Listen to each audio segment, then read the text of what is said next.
What if Luffy trained by both Garp and Rayleigh and Awaken his DF early? The morning sun rose over Foosha village like it had 1,000 times before, painting the modest houses in warm golden hues. But for 7-year-old Monkey D. Luffy, this morning was different. This was the morning that would change everything. Wahahoha! Wake up, you lazy brat!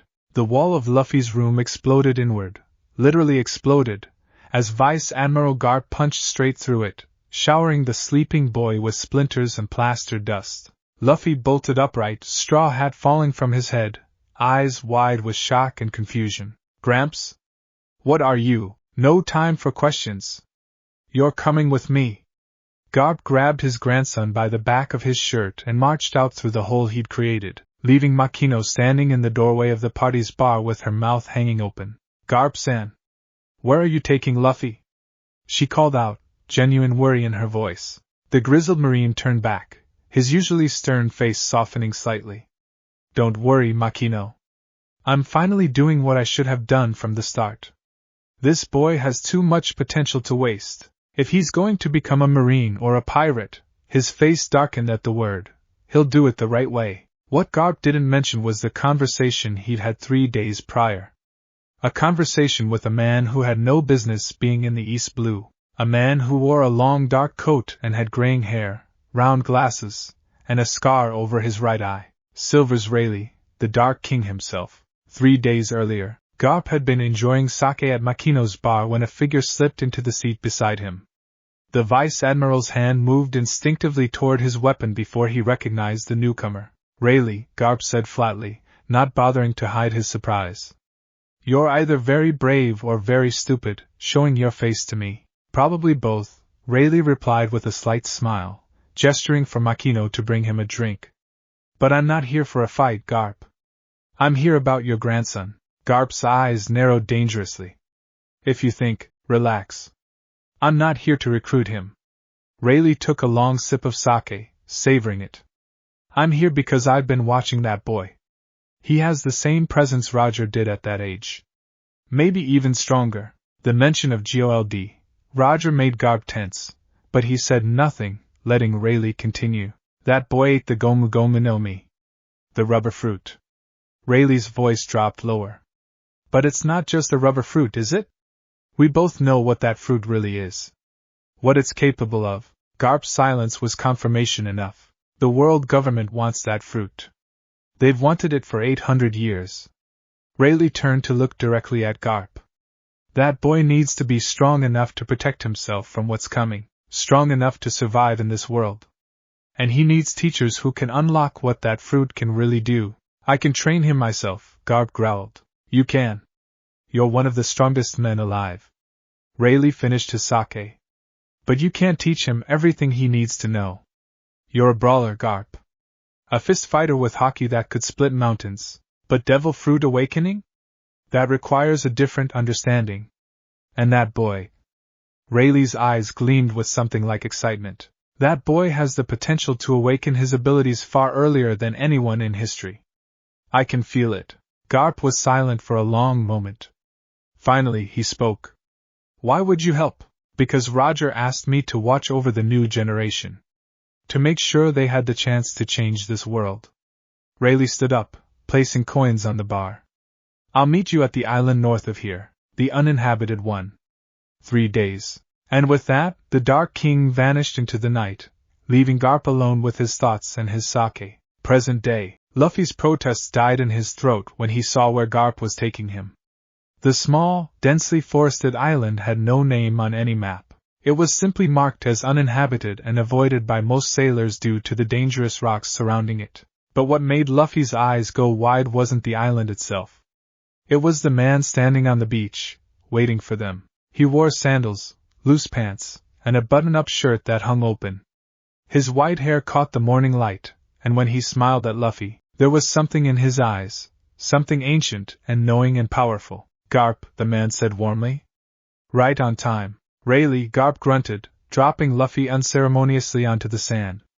Still can't believe I'm doing this. Doing what?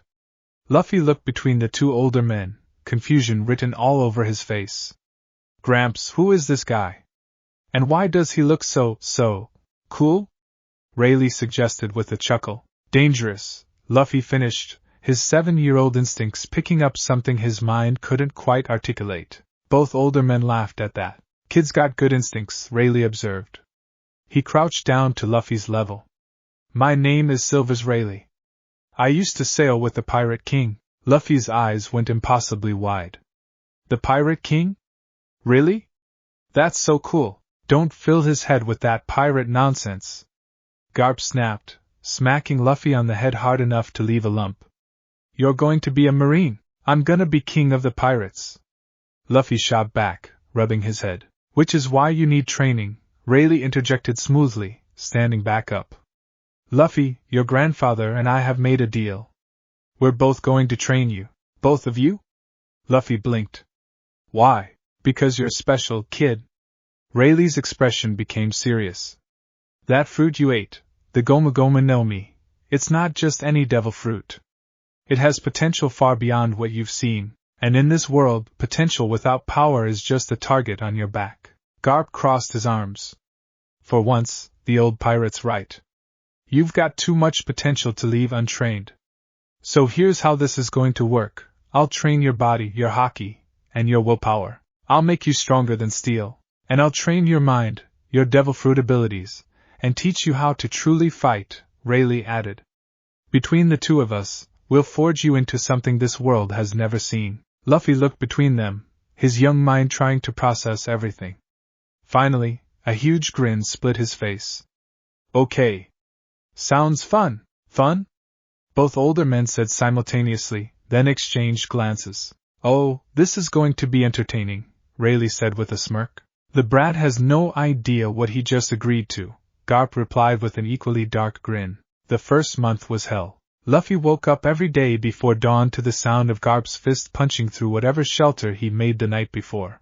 Then came the morning routine, a 10-mile run through the dense forest while Garp threw boulders at him, followed by cliff climbing without using his rubber abilities, then swimming in the shark-infested waters around the island. Faster, brat.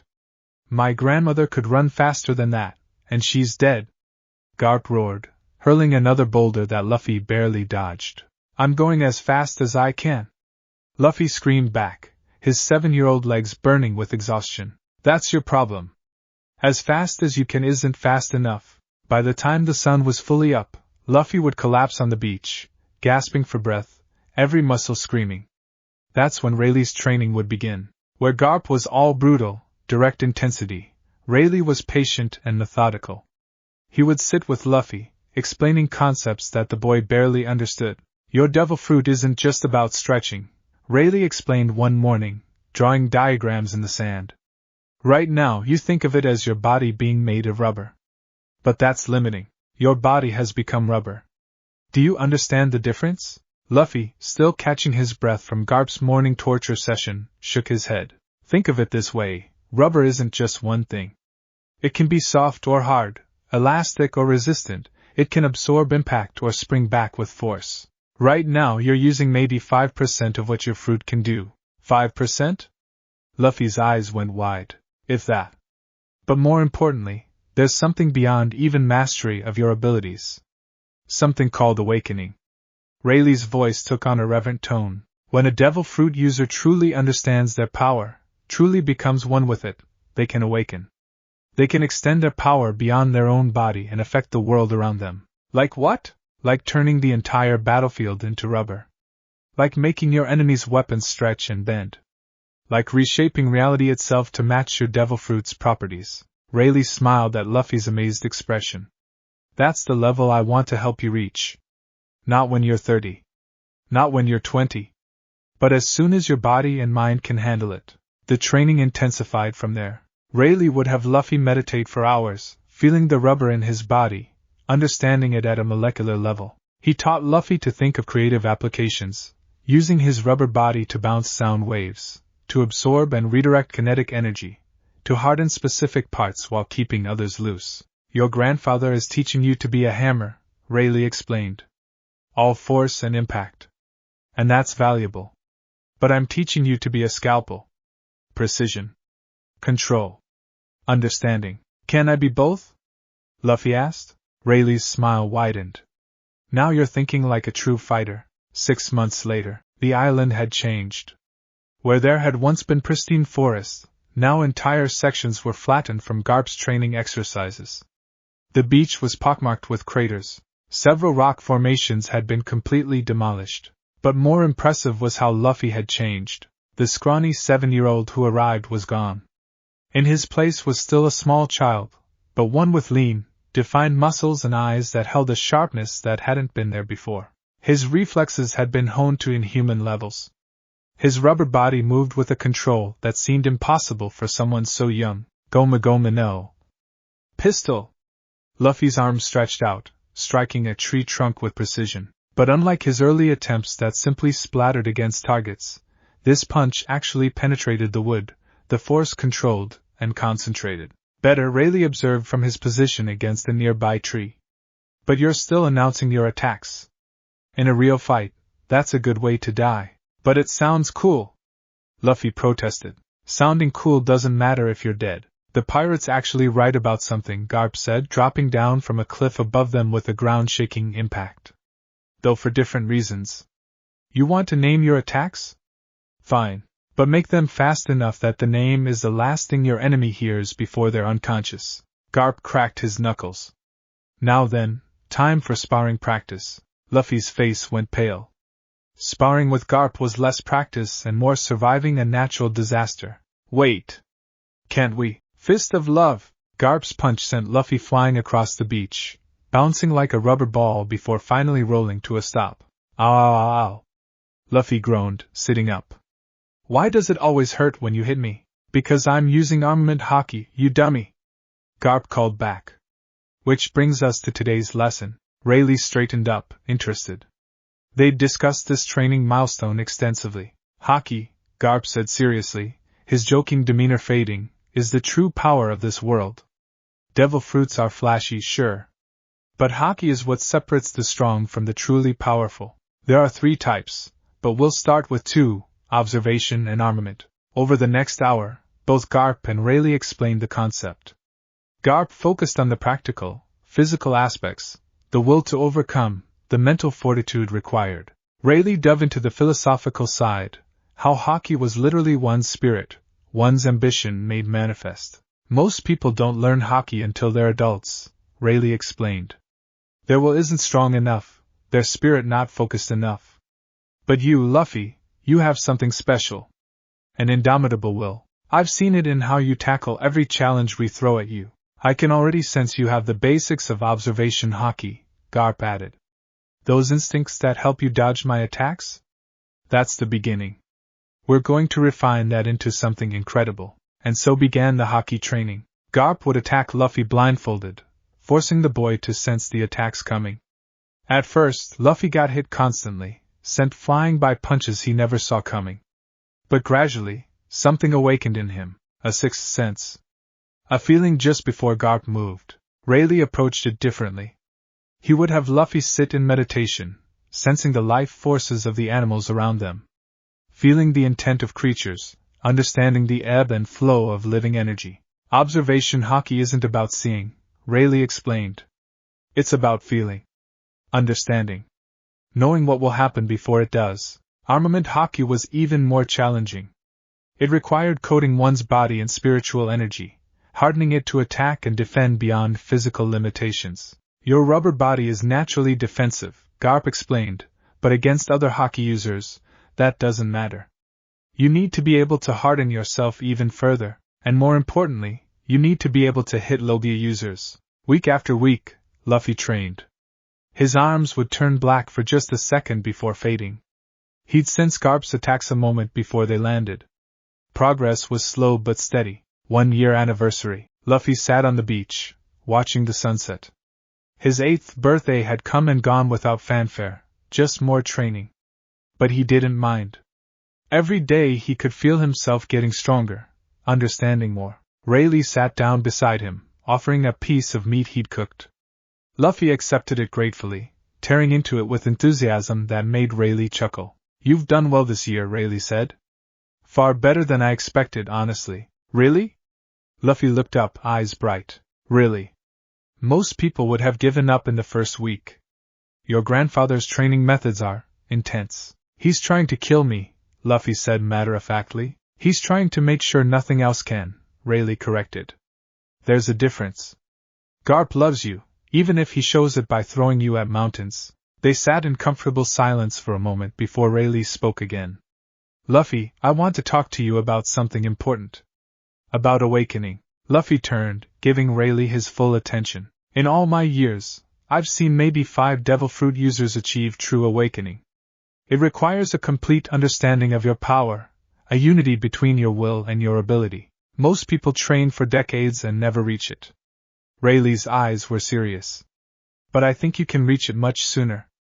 Maybe within the next few years. Your growth rate is extraordinary, and that fruit you have, it's special in ways even I don't fully understand. How will I know when I'm ready? Luffy asked. You won't. Awakening usually happens in a moment of extreme stress or perfect clarity. It's when your body, mind, and devil fruit power become perfectly synchronized. When you stop thinking I am a rubber man and start understanding I am rubber itself. Luffy thought about this, his young mind wrestling with the concept. So I have to become the fruit? In a sense, yes. You have to understand it so completely that the distinction between you and your ability disappears. Rayleigh smiled. But don't force it. Awakening isn't something you can rush. It comes when it comes. My job is to prepare you for when that moment arrives. That night, Luffy lay in his makeshift shelter, which Garp would destroy in a few hours, thinking about everything he'd learned. About Haki, about awakening, about the incredible journey ahead of him. He thought about Shanks, who had given him the straw hat and inspired him to become a pirate. He wondered what Shanks would think of his training, of how strong he was becoming. Shanks, Luffy whispered to the darkness, I'm gonna become so strong. Strong enough to protect everyone. Strong enough to find the One Piece. Strong enough to be king of the pirates. His resolve hardened, his will crystallizing into something almost tangible. In the forest, birds suddenly took flight. Small animals scattered. Both Garp and Rayleigh, in their separate camps, looked up sharply. Did you feel that? Rayleigh asked. Yeah, Garp replied, a note of pride in his voice he'd never admit to. Kids got Conqueror's Haki. I was wondering when it would manifest. At 8 years old. Rayleigh shook his head in amazement. Roger was 12 when his first showed. Luffy really is something special. Year 2, the training evolved. Now that Luffy had shown signs of Conqueror's Haki, both teachers pushed even harder. Garp focused on combat applications. He'd attack Luffy with his own Conqueror's Haki active, forcing the boy to strengthen his will just to remain standing. It was brutal training that had Luffy passing out from the spiritual pressure alone. Conqueror's Haki is the rarest form. Garp lectured while Luffy struggled to stay conscious under the pressure of his will. It can't be trained the same way as the other types. It grows with your ambition, your accomplishments, your unbreakable spirit. The more impossible challenges you overcome, the stronger it becomes. Rayleigh took a different approach, teaching Luffy the subtleties. Conqueror's Haki isn't just about knocking out weaklings, he explained. At its highest level, it can be infused into attacks, creating devastating power that bypasses virtually any defense. Roger could split the sky itself with his Conqueror's Haki. I want to do that! Luffy exclaimed. Then keep training. Advanced Conqueror's Haki is the pinnacle of power in this world. Combined with your devil fruit awakening. Rayleigh's eyes gleamed. You'll be unstoppable. The days blurred together.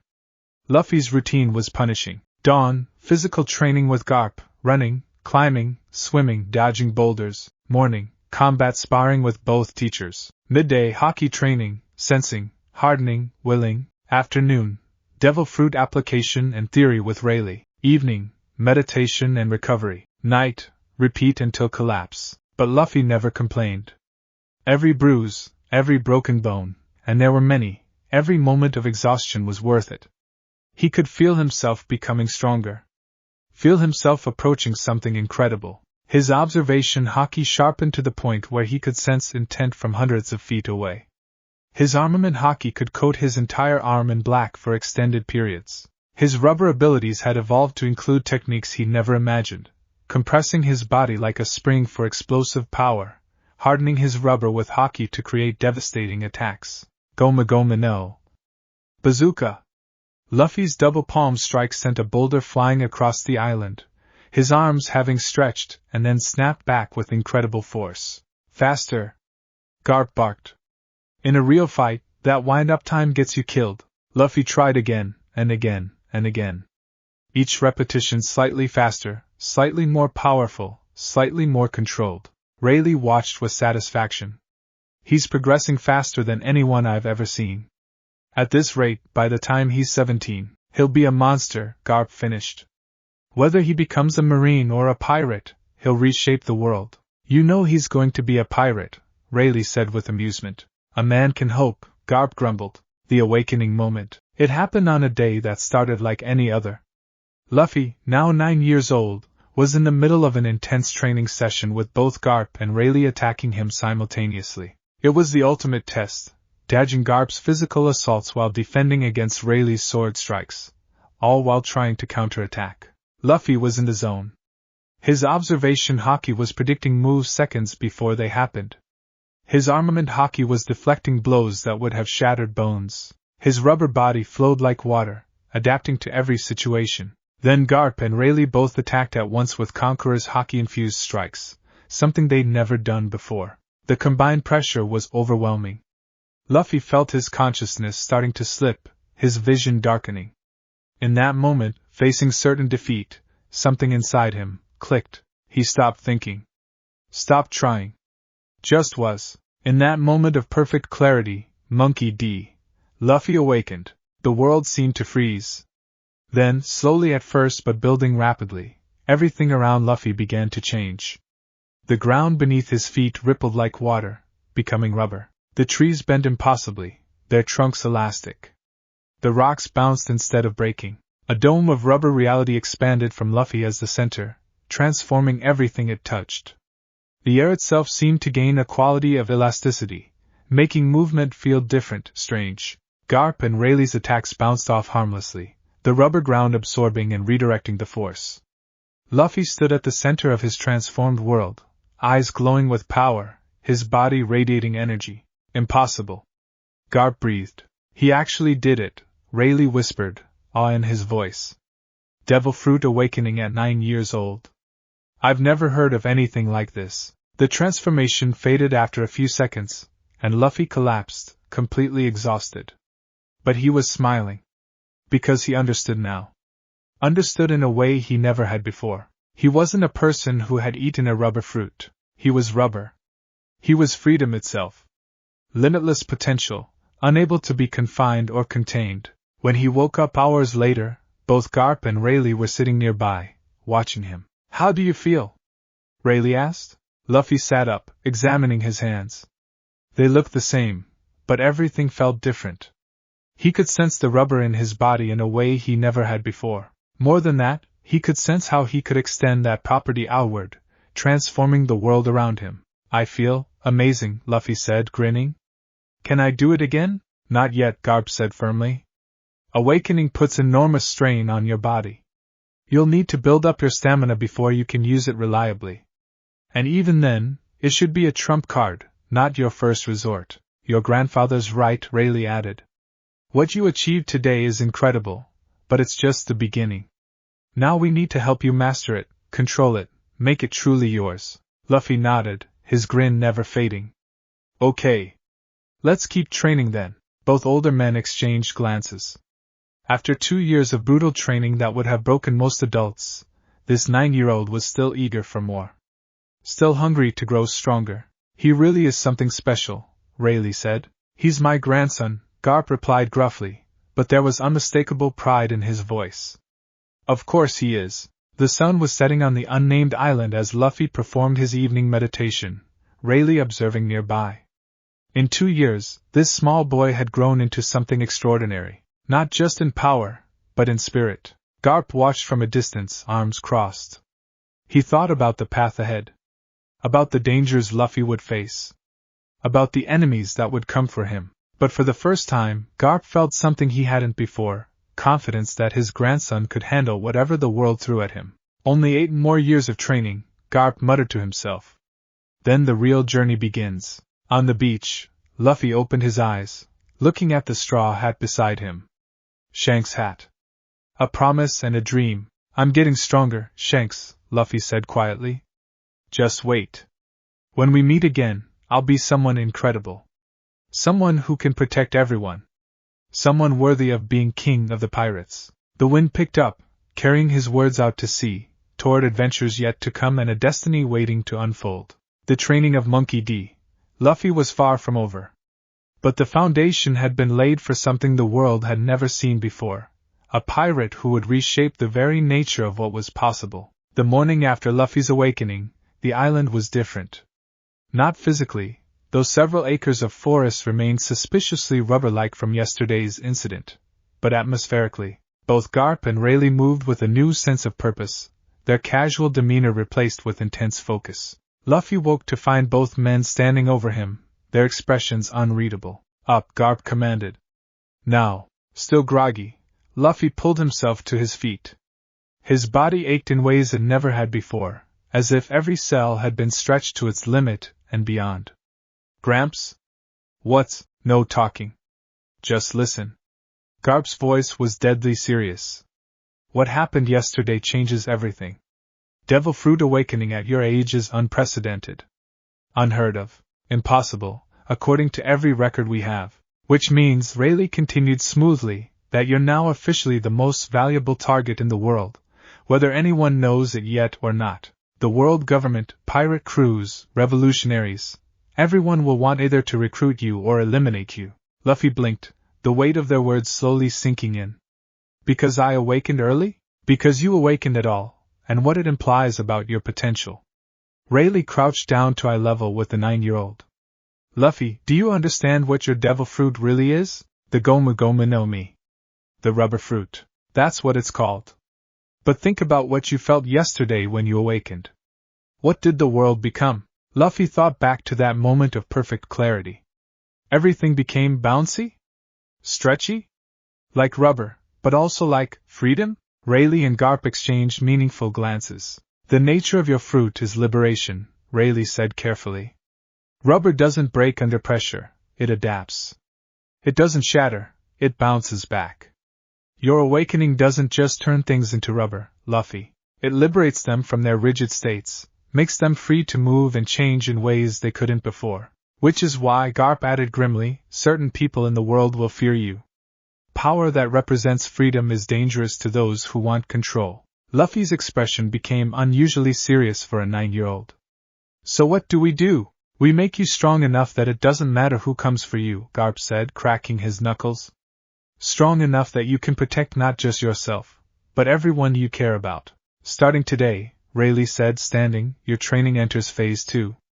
Everything up until now was building the foundation. Now we build the castle. Awakening Control, Week 1. The training began with meditation, but not the peaceful kind Luffy had grown accustomed to. This was active meditation, maintaining his awakened state while performing increasingly complex tasks. Close your eyes, Rayleigh instructed. Find that feeling you had yesterday. That moment of perfect understanding. Luffy sat cross-legged on the beach, breathing deeply. He reached inside himself, searching for that sensation. For several minutes, nothing happened. Then, slowly, he felt it, a warmth spreading from his core, a sense of connection to everything around him. The sand beneath him began to ripple. Good, Rayleigh said quietly. Now hold it. Don't force it, just let it be.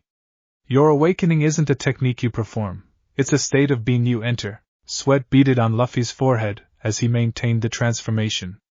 The rubber sand spread in a small circle around him, maybe 5 feet in diameter. After 30 seconds, it snapped back to normal and Luffy gasped, exhausted. 30 seconds, Rayleigh noted. Better than I expected for a first attempt. Rest for 5 minutes, then we do it again. They repeated the exercise 20 times that day.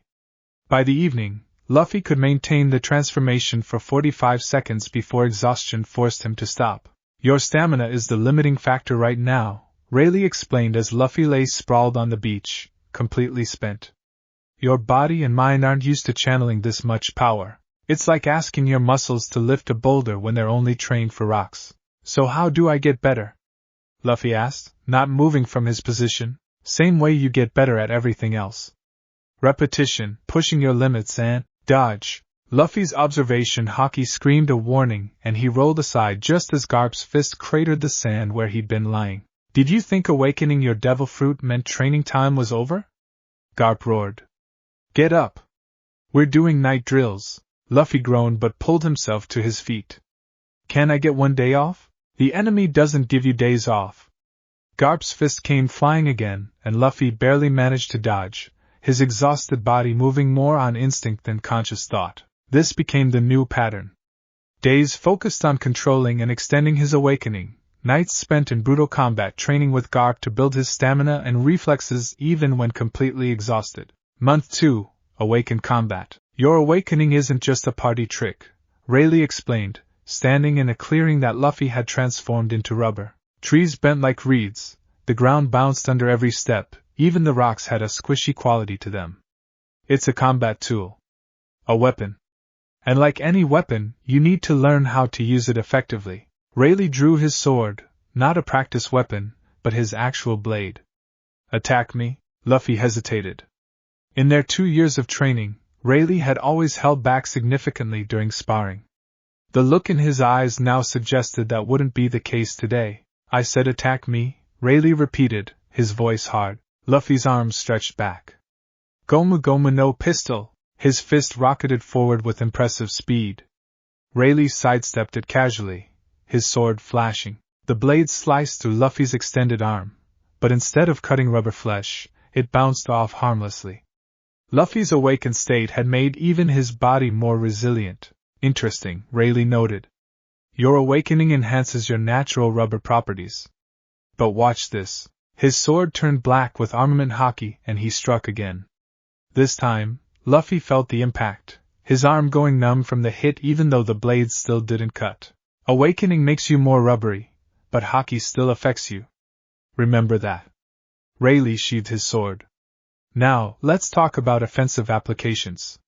You can turn the environment into rubber. How does that help you fight? Luffy thought about it, looking around at the transformed clearing. I could make the ground bouncy so enemies can't keep their balance? Good start. What else? Make trees bend so they can't hide behind them? Better. Keep going. Over the next hour, Rayleigh walked Luffy through dozens of applications. Making enemy weapons soft and useless. Creating rubber walls for defense. Using the environment as an extension of his body to attack from unexpected angles. The possibilities seemed endless. The key, Rayleigh explained, is that awakening gives you battlefield control. You're not just fighting in an environment, you're fighting with the environment. Every surface becomes a potential weapon or shield. They spent days drilling these concepts. Luffy would awaken small areas and practice manipulating them mid-combat. He learned to create rubber barriers that absorbed attacks, to make the ground beneath enemies' feet unstable, to turn rocks into bouncy projectiles that could ricochet at unpredictable angles. But the training took its toll. I can't keep going. Luffy gasped after his 5th consecutive hour of maintaining his awakened state while sparring. His vision was blurring, his body trembling with exhaustion. Then dig deeper. Garp's voice bellowed from the sidelines. You think real enemies will give you a break because you're tired? Garp, Rayleigh said warningly. The boy's been pushing for 5 straight hours.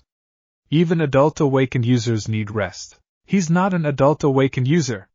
He's supposed to be better. Garp stomped over, glaring down at his grandson. You awakened 6 years ahead of when you should have. That means your body and mind need to catch up to what you can do.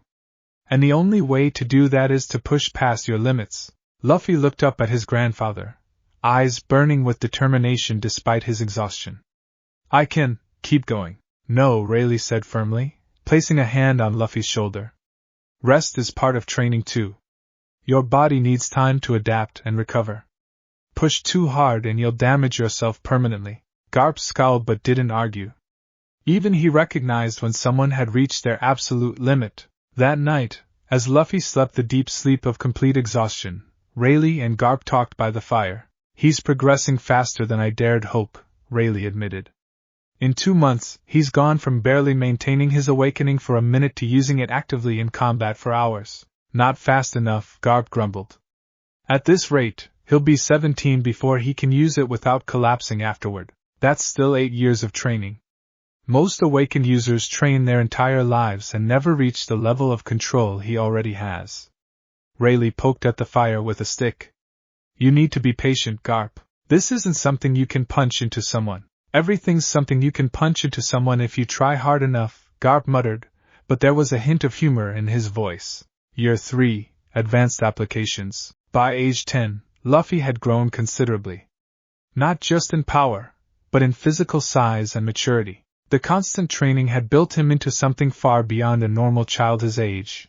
Lean muscle covered his frame, scars decorated his skin like badges of honor, and his eyes held a sharpness that spoke of hard-won experience. His awakening had evolved too. What had once required intense concentration and left him exhausted after minutes now came as naturally as breathing. He could maintain it for hours, could activate and deactivate it at will, could control the size and shape of his transformed area with precision. Watch this. Luffy called out to his teachers. He activated his awakening, but instead of transforming everything around him, he created specific rubber structures. A wall here, a spring there, a stretchy platform overhead. I can choose what turns into rubber now. Excellent control, Rayleigh praised. You're learning to shape your awakening instead of just activating it. That's a crucial distinction. But Garp wasn't satisfied. Control is good. Power is better. Show me how hard you can hit with your awakening active. Luffy grinned, his arm pulling back and turning black with armament Haki. Goma Goma no. Red Hawk, his fist ignited, friction from his stretching rubber arm creating actual flames, and slammed into a massive boulder. The impact was devastating. The boulder didn't just shatter, it exploded, fragments flying hundreds of feet in every direction. More importantly, the ground where Luffy stood had turned to rubber and compressed like a spring beneath him, adding even more force to his punch. Now we're talking. Garp laughed, genuinely impressed. You're finally starting to combine everything we've taught you. It gets better, Luffy said, bouncing excitedly. He stretched his arm back again, but this time when he punched, the rubberized ground created a wave that traveled along the surface, slamming into a distant tree and knocking it over. I can send attacks through the rubber. Rayleigh's eyes widened. You're using the transformed environment as a medium for your attacks. That's incredibly advanced. Most awakened users never think to do that. Over the following months, Luffy developed more techniques that combined his awakening with his natural abilities. Gomu Gomu no trampoline, turning the ground into a super bouncy surface that could launch him incredible distances or cushion falls from any height.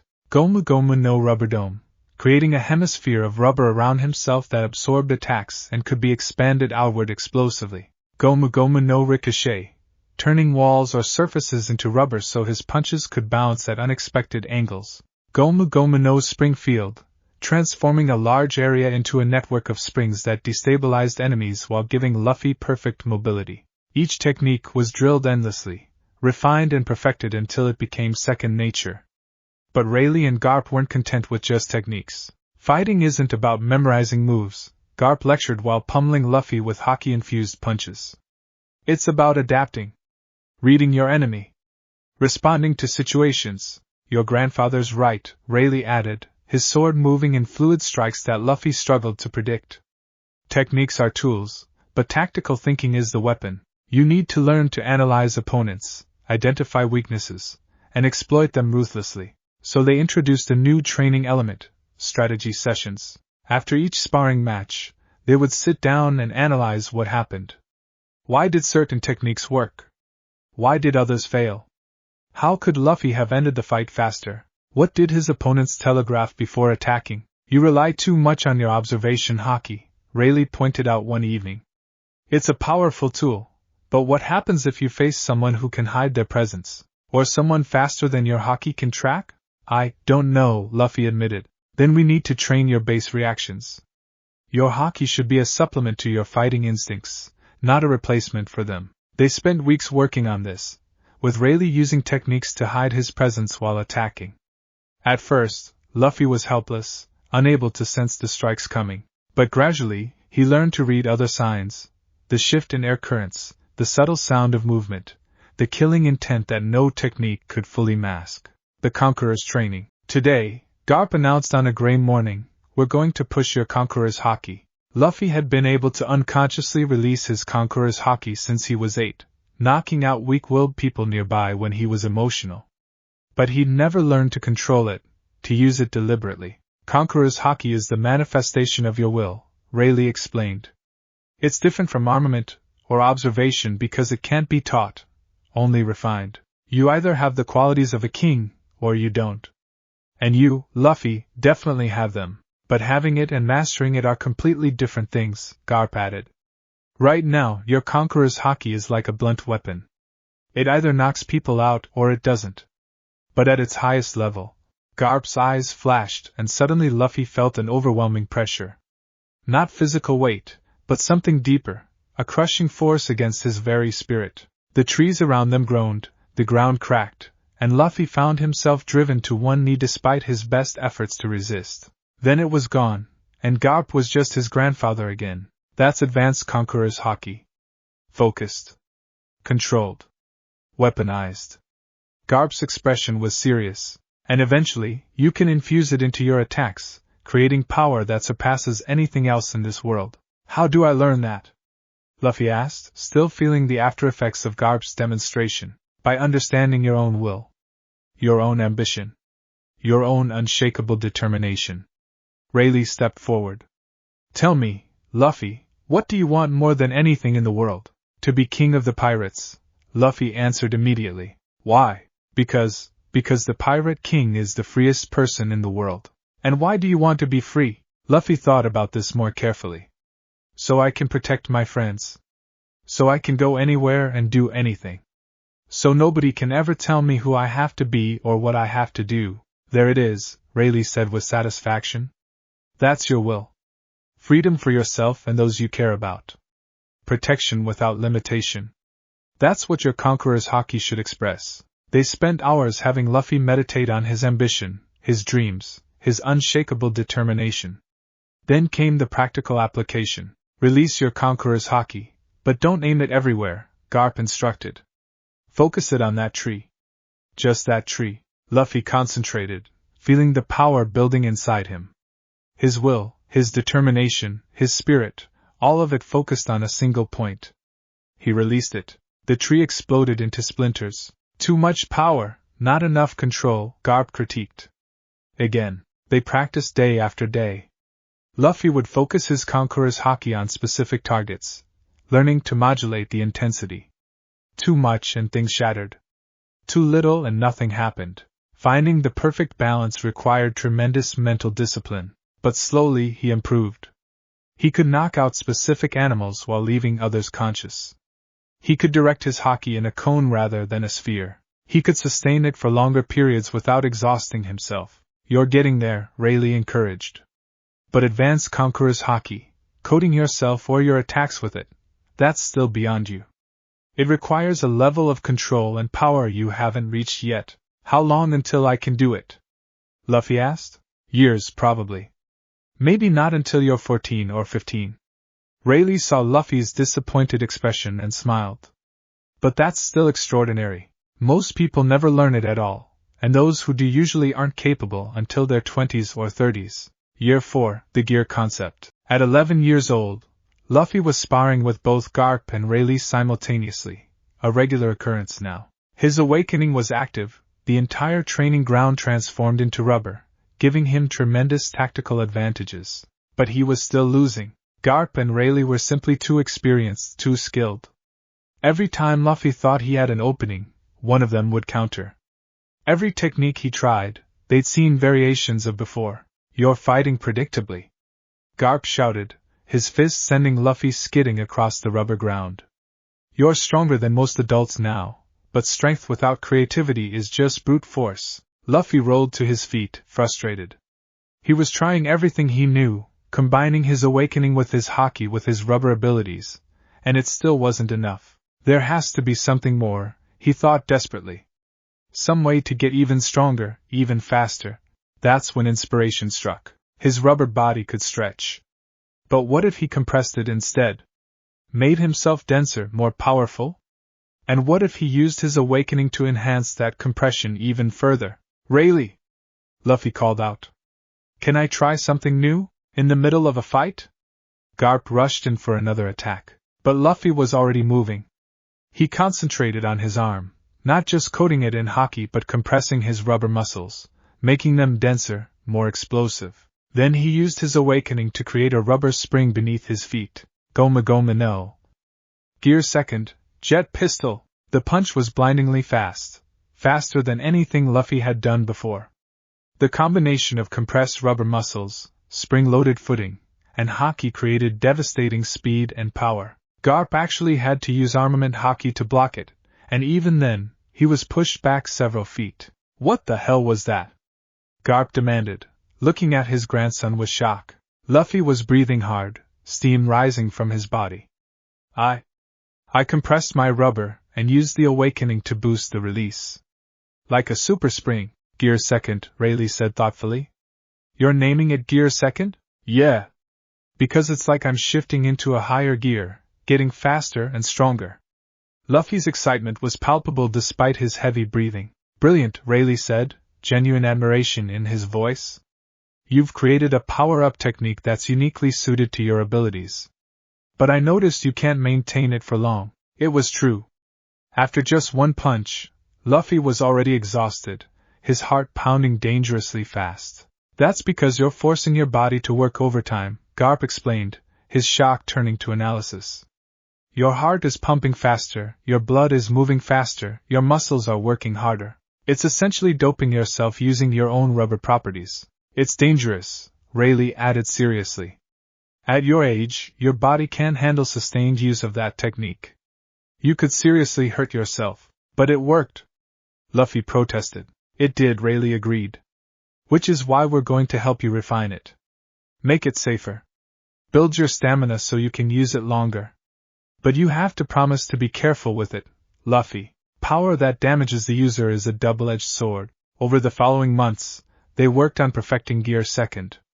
Luffy would activate it for a few seconds at a time, pushing his limits gradually. They taught him to recognize the warning signs of overuse, the pain in his chest, the blurring vision, the way his body would start to shake. Gear second should be a burst technique, Garp instructed.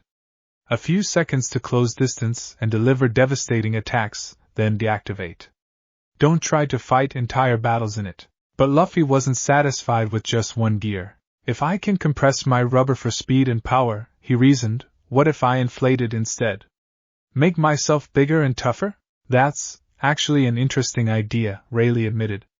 Though I worry about the strain on your body. Only one way to find out, Luffy said cheerfully. He bit his thumb, using his teeth to make a hole, then blew air directly into his thumb. His arm began to inflate like a balloon, but with his rubber body and awakening, he could direct where the inflation went. Goma Goma no. Gear third, giant pistol. His arm grew to enormous size, easily as big as a giant's, and when he punched, the impact was tremendous. A boulder the size of a house was obliterated by the sheer mass behind the blow. But when the technique ended, Luffy suddenly shrank down to the size of a child, even smaller than his normal 11-year-old body. Shishishi. I'm tiny.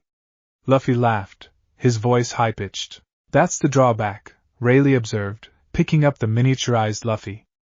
The strain of inflating and deflating causes temporary shrinkage. It'll wear off in a few minutes, but in a real fight, that's a fatal vulnerability. Then I need to practice until there's no shrinking, Luffy declared confidently. Both teachers exchanged glances. The boy's determination was absolute, and his creative problem-solving was impressive. He wasn't just learning the techniques they taught, he was inventing his own, combining concepts in ways neither of them had imagined. Year 5, pushing limits. At 12 years old, Luffy could maintain Gear second for 30 seconds without damaging himself. His Gear third no longer caused shrinking, most of the time. His awakening could cover a 100-meter radius and last for over an hour. His Haki was strong enough to hurt Logia users, and his Conqueror's Haki could knock out dozens of people simultaneously. But Rayleigh and Garp weren't satisfied. You're strong, Garp said bluntly. Stronger than most pirates in paradise. Maybe even stronger than some in the New World.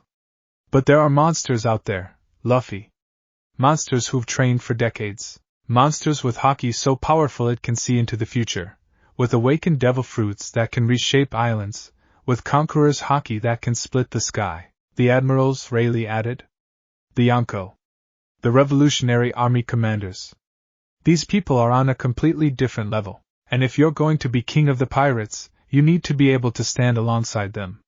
No, you need to surpass them. So what do I do? Luffy asked. You push further, Garp said. You take everything you've learned and you make it stronger, faster, better. You create techniques that those monsters have never seen before. You become unpredictable, unstoppable. And most importantly, Rayleigh said, placing a hand on Luffy's shoulder, you prepare yourself mentally. Power without wisdom is just destruction. You need to understand when to fight and when to retreat, when to show mercy and when to be ruthless. Being strong isn't enough, you have to be smart about how you use that strength. The final years of training focused on refinement and innovation. Luffy would spend hours combining his various abilities in new ways. Gear second with awakening, creating rubber springs throughout his body for explosive omnidirectional movement. Gear third with armament Haki, creating enormous hardened fists that could level buildings. Conqueror's Haki focused through his awakening, creating zones where weak-willed people couldn't even remain conscious. Advanced techniques that combined all three types of Haki with his gears and awakening. He also trained in less conventional skills. Navigation, so he'd never be lost at sea. Basic shipwright knowledge, so he could repair his future ship. Cooking, though he was terrible at it. First aid and medicine. Even reading and writing, which he neglected in favor of physical training. A captain needs to be more than just strong, Rayleigh explained while teaching Luffy to read a map. You need to inspire your crew, protect them, guide them. That requires knowledge and wisdom, not just power. They also discussed the reality of piracy, the danger, the sacrifices, the enemies he'd make. The world government will hunt you, Garp said seriously. Other pirates will challenge you. Marines will try to capture you. Your bounty will grow, and with it, the danger to anyone close to you. I know, Luffy said quietly. But I won't let anyone hurt my friends. I'll get strong enough to protect everyone. That's a heavy burden, Rayleigh warned. Are you sure you're ready for it? Luffy's expression was completely serious, a rare sight. I have to be ready. Because I'm going to be king of the pirates. And I can't do that alone. The final test, Year 6. On Luffy's 14th birthday, Garp and Rayleigh stood before him with identical serious expressions. 6 years, Garp said. 6 years of the most intensive training any person has ever undergone. You've awakened your devil fruit years ahead of schedule. You've mastered all three types of Haki. You've created techniques we've never seen before. But Rayleigh continued, there's one final test. One challenge that will prove whether you're truly ready to begin your journey. What is it? Luffy asked, excited and nervous. Both men smiled, predatory, dangerous smiles. You have to survive 24 hours against both of us, Garp said. We'll be going at 80% of our full power. You can use everything you've learned. There are no rules except this. Survive until tomorrow morning. If you fail, Rayleigh added, you train for another year before we consider you ready. Luffy's eyes widened.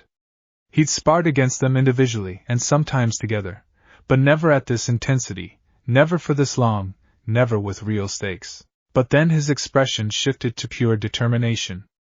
I won't fail. I've come too far to fail now. Good, both men said simultaneously. Your test begins, now.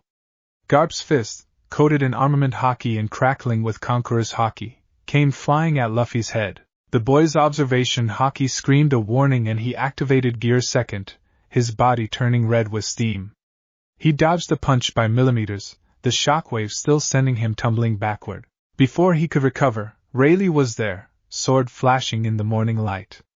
Luffy activated his awakening, turning the ground beneath him into a rubber trampoline that launched him into the air. Gomu Gomu no Gatling. His fists flew like machine gun fire, each one coated in armament Haki. Both teachers blocked effortlessly, but Luffy used the moment to create distance. I can't beat them, he thought, his mind racing. But I don't have to beat them. I just have to survive. That means staying mobile, conserving energy, using the environment. He landed in the forest, and immediately began transforming everything around him into rubber. Trees, rocks, the ground itself, all became part of his domain. Smart! Rayleigh called out. He's using his awakening to control the battlefield. Won't help him. Garp's fist smashed through a rubber tree like it wasn't there. We're too strong for tricks. The battle raged across the island. Luffy used every technique he'd developed. Gear 2nd for speed, Gear 3rd for powerful counterattacks, his awakening for defense and terrain control, his Haki to predict and block attacks he couldn't dodge. But Garp and Rayleigh were relentless. They attacked from multiple angles, combined their assaults to eliminate escape routes, pushed Luffy to his absolute limits. Hours passed. Luffy's body was covered in bruises despite his rubber nature, the Haki-infused attacks bypassing his natural defense. His breathing was labored, his stamina depleting rapidly. I need to think smarter, he realized. Fighting them head-on is impossible. But what if? He activated his awakening to its maximum range, transforming nearly the entire island into rubber. Then he dove underground, using the rubber earth to tunnel away. Oh, clever! Rayleigh laughed. He's using the awakening to hide his presence in the transformed environment. Found you! Garp's observation Haki pinpointed Luffy's location and his fist crashed through the ground, forcing Luffy back to the surface. The battle continued through the day and into the night. Luffy was running on pure willpower now, his body screaming for rest. But every time he thought he couldn't go on, he remembered why he was doing this. For my crew. For my dream. To become king of the pirates. His Conqueror's Haki flared unconsciously, and for just a moment, both Garp and Rayleigh felt the weight of his determination, so powerful it was almost tangible. He's growing even now, Rayleigh murmured. In the middle of the fight, his Haki is getting stronger. That's my grandson, Garp said with unmistakable pride, even as he launched another devastating attack. The sun began to rise on the horizon. 23 hours had passed. Luffy was barely standing, his body battered, his stamina nearly exhausted. But he was still conscious, still fighting, still refusing to give up. One more hour. He just needed to survive one more hour. Garp and Rayleigh shared a glance and nodded. Time for the final push. They attacked together with combined Conqueror's Haki, a technique they'd never used before in training. The spiritual pressure was overwhelming, the very air seeming to crack under the weight of their combined wills. Luffy fell to his knees, unable to stand under the pressure. His vision was darkening, his consciousness slipping. No. I won't fall. Not here. Not now. His own Conqueror's Haki erupted in response, clashing against his teacher's combined will. The island shook from the collision of spirits, and in that moment of absolute desperation, something inside Luffy evolved. His Conqueror's Haki, for just a second, coated his arms. Not fully, not perfectly, just a flicker of black and red lightning, but it was there. He did it, Rayleigh whispered in awe. Advanced Conqueror's Haki. At 14. The sun crested the horizon fully, signaling the end of the test. Luffy collapsed, completely unconscious but with a smile on his face. Garp walked over and picked up his grandson, cradling him gently despite his rough demeanor. 6 years? This brat trained for 6 years without complaining, without giving up, without losing sight of his dream. He's ready, Rayleigh agreed. More than ready. In 3 years, when he sets sail, he'll be stronger than either of us were at his age. He'll need to be, Garp said quietly. The world he's going to face, it's more dangerous than ever. They carried Luffy back to his shelter, laying him down to rest. He'd sleep for 2 days straight, his body finally able to recover from the incredible strain. When he woke up, his teachers would tell him the truth, he'd passed. But more importantly, he'd shown them something neither expected, the ability to grow even in the middle of combat, to evolve when pushed to his absolute limits. That ability, more than any technique or power, was what would make Monkey D. Luffy truly unstoppable. 3 years had passed since Luffy's grueling 24-hour test. The boy who had collapsed in exhaustion at 14 was gone, replaced by a young man who moved with the confidence of someone who knew exactly how dangerous he was. At 17, Monkey D. Luffy stood on the same beach where his training had begun a decade ago. His body was lean and muscular, covered in scars that told stories of 10,000 battles. His trademark straw hat sat on his head, slightly worn but treasured. And in his eyes burned a fire that could not be extinguished, the unshakable will of someone who knew his destiny. Final session, Rayleigh announced, adjusting his glasses as he observed his student. 10 years of training, and today we see how far you've truly come. Garp stood beside him, arms crossed, his expression unreadable. Don't hold back, brat. Show us everything. Luffy grinned, that same infectious smile he'd had as a child, but now backed by genuine, terrifying power. Shishishi. You're gonna be impressed. Without warning, he activated Gear Second. But it was different now. Where once his body had turned red with steam and strained under the technique's pressure, now it flowed smoothly. His skin took on a slight pink hue, steam rising gently rather than explosively. This was Gear Second perfected, all the speed and power with none of the life-threatening strain. He vanished. Even Rayleigh's advanced observation Haki barely tracked the movement as Luffy appeared behind him, fist pulled back. Gomu Gomu no Red Hawk. His Haki-coated fist ignited with friction-generated flames and shot forward. Rayleigh blocked with his sword, also coated in Haki, and the collision created a shockwave that flattened trees in a 50-foot radius. But Luffy was already moving again, his awakening activating mid-combat. The ground turned to rubber beneath Rayleigh's feet, throwing off his balance for just a fraction of a second. That's when Garp attacked from behind. Galaxy Impact. Garp's legendary punch, infused with both armament and Conqueror's Haki, came crashing down. Luffy's observation Haki screamed the warning and he shifted into Gear Third, his arm inflating to massive size to block. Goma Goma no Elephant Gun. The collision between grandfather and grandson created a crater 20 feet deep. But unlike years ago, Luffy didn't shrink when Gear Third ended. He mastered the technique completely, eliminating all drawbacks. Not bad. Garp laughed, genuinely enjoying himself. But let's see how you handle this. Both Garp and Rayleigh unleashed their full Conqueror's Haki simultaneously. Not the 80% they'd used in the test 3 years ago, but 100% of their legendary willpower. The sky darkened. The ocean churned. Weaker creatures on the island simply collapsed unconscious. The sheer pressure would have killed a normal person. Luffy stood firm, his own Conqueror's Haki erupting in response. Black and red lightning crackled around him as his will clashed against his teacher's. The island itself seemed to groan under the weight of 3 supreme wills colliding. Ha-ya! Luffy's Conqueror's Haki exploded outward, actually pushing back against his teacher's combined pressure. For the first time in their decade of training, he stood as something close to an equal in this realm. Incredible, Rayleigh breathed, his eyes wide behind his glasses. His Conqueror's Haki has grown to this level. But Luffy wasn't done. He took a deep breath, his expression becoming intensely focused.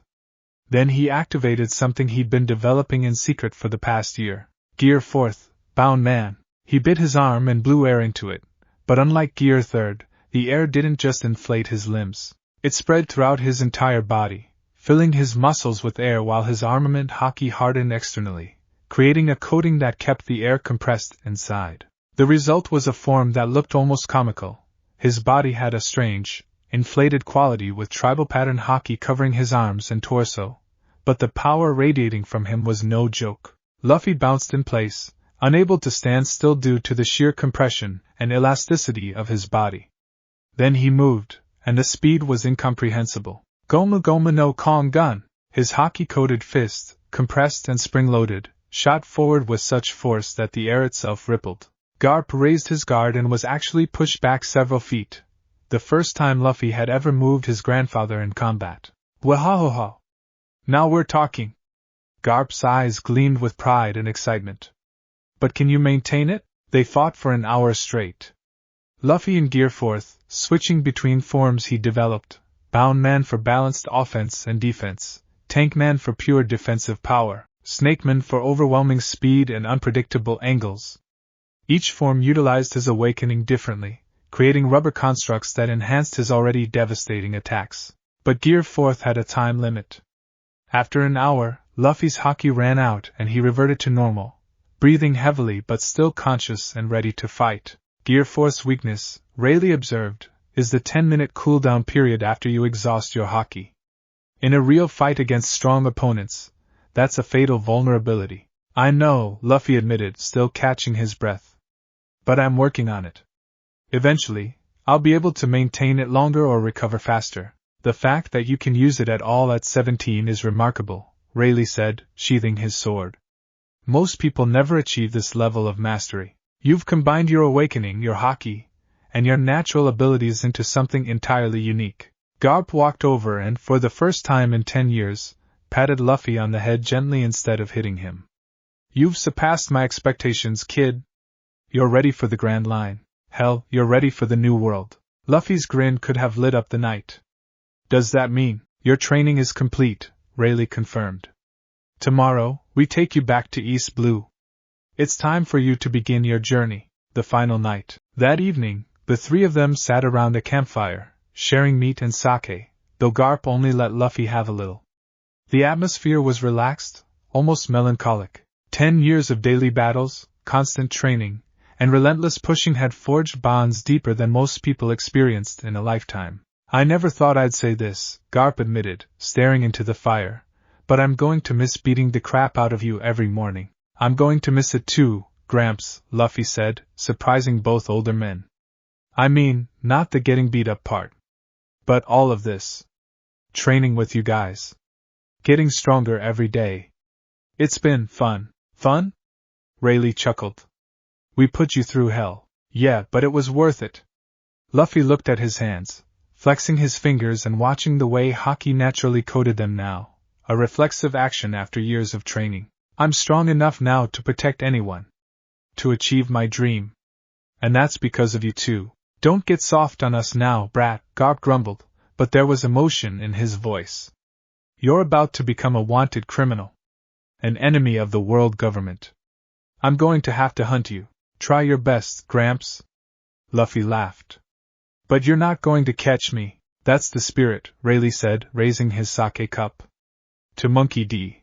Luffy, the most monstrous student I've ever had the pleasure of teaching. To the brat who never gave up, no matter how hard we push, Garp added, raising his own cup. To becoming king of the pirates. Luffy declared, raising his cup. They drank together, 3 generations of incredible warriors, knowing that tomorrow everything would change. Luffy, Rayleigh said seriously after a moment of silence. There are things you need to know before you set sail. Things about the world, about the government, about your devil fruit. Luffy straightened up, sensing the gravity in Rayleigh's tone. Your fruit, the Gomu Gomu no Mi, isn't what the world government claims it is, Rayleigh continued.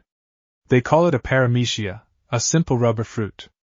But that's a lie. The fruit you ate has a true name, a legend attached to it that the government has tried to erase for 800 years. What do you mean? Luffy asked, his expression confused.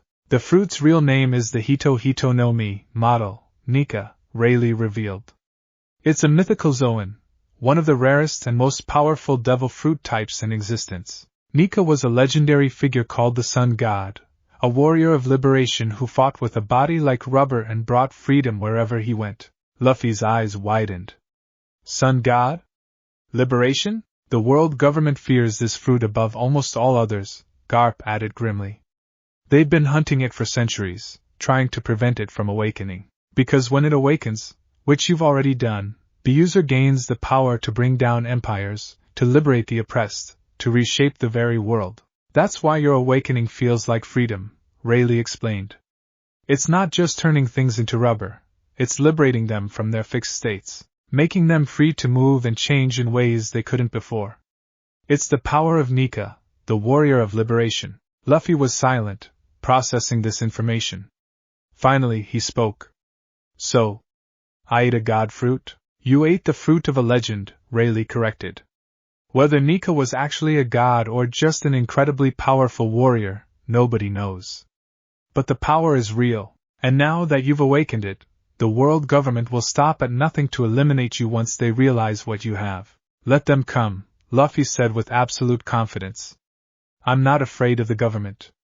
I'm not afraid of anyone. I'm going to be king of the pirates, and nobody's going to stop me. That's the spirit, Garp said, though worry flickered in his eyes. But remember, Your fruit's nature means you're not just fighting for yourself. You carry the legacy of liberation. People will look to you as a symbol of freedom, whether you want that responsibility or not. Good, Luffy replied simply. I want to be the freest person in the world. If that helps other people be free too, that's even better. Rayleigh smiled, recognizing the same quality Roger had possessed. The ability to inspire others without even trying, to make people believe in impossible dreams. There's one more thing, Rayleigh said. About your Haki. You've achieved advanced observation, advanced armament, and basic coding with Conqueror's Haki, but there are still higher levels you haven't reached. Like what? Advanced observation Haki can let you see seconds into the future. Some of the strongest fighters in the world have this ability. Katakuri of the Big Mom Pirates, for instance. You've touched on it occasionally in our training, those moments where you knew exactly what we'd do before we did it. But you haven't mastered it consistently. An advanced Conqueror's Haki coding, Garp added, is something only the absolute strongest can do. You've managed to coat your fists with it for single attacks, but maintaining it throughout a fight? Infusing it into every technique? That's the realm of the Yonko, the admirals, the true monsters of the world. Those are your goals for the next few years, Rayleigh said. Master future sight. Perfect your Conqueror's coding. Develop Gear 5th, if such a thing is possible. Continue pushing your limits even without us there to push you. I will, Luffy promised. And when we meet again, I'll show you how much stronger I've gotten. Return to East Blue. The next morning, Rayleigh's small ship carried them back toward the East Blue. Luffy stood at the bow, wind in his hair, straw hat secured against his chest. After 10 years on that training island, the open ocean felt both familiar and new. Where will you start? Rayleigh asked, steering the ship. Foosha village, Luffy answered immediately. I want to see Makino, tell everyone I'm okay. Then I'll start gathering my crew. You've talked about this crew for years, Garp noted. A swordsman, a navigator, a cook, you've got specific roles in mind? Yeah. I need at least 10 people. Maybe more. Luffy's eyes shone with excitement. Strong people who believe in their dreams, who won't give up no matter what. People I can trust with my life. That's a tall order, Rayleigh said. Crews like that don't come together easily. I'll find them, Luffy said with absolute certainty. They're out there waiting for me. I know it. As they approached the East Blue, Garp became increasingly quiet. Finally, as they neared Foosha village, he spoke. Luffy, yeah, Gramps? When you become a pirate, and you will, despite my best efforts, I won't be able to protect you anymore. I'll have to treat you like any other criminal. Hunt you. Fight you if we meet. I know. But... Garp's voice cracked slightly. But I want you to know that I'm proud of you. You've become stronger than I ever imagined. And even though you're going to be a criminal, even though you're breaking your grandfather's heart by not becoming a Marine, I'm proud of the man you've become. Luffy turned to look at his grandfather, seeing the emotion there. Thanks, Gramps. For everything. For training me. For making me strong enough to follow my dream. They shared a look of understanding. The bond between them wouldn't break just because they'd be on opposite sides. Foosha village reunion. The village hadn't changed much in 10 years. The same modest houses, the same peaceful atmosphere, the same parties bar sitting prominently on the main street. Luffy walked through the village, and people stopped to stare. They remembered the scrawny 7-year-old who'd left with Garp. This 17-year-old with muscles, scars, and an aura of barely contained power was almost unrecognizable. Luffy? Makino's voice came from the bar entrance. She'd aged gracefully, still beautiful and kind. Is that really you? Makino! Luffy's face lit up and he rushed over, embracing her in a hug that lifted her off her feet. I'm back. You've grown so much. She laughed, tears in her eyes. Look at you. You're so strong now. I've been training, Luffy said, understating a decade of hellish preparation. Gramps and a guy named Rayleigh taught me everything. The village celebrated his return that night.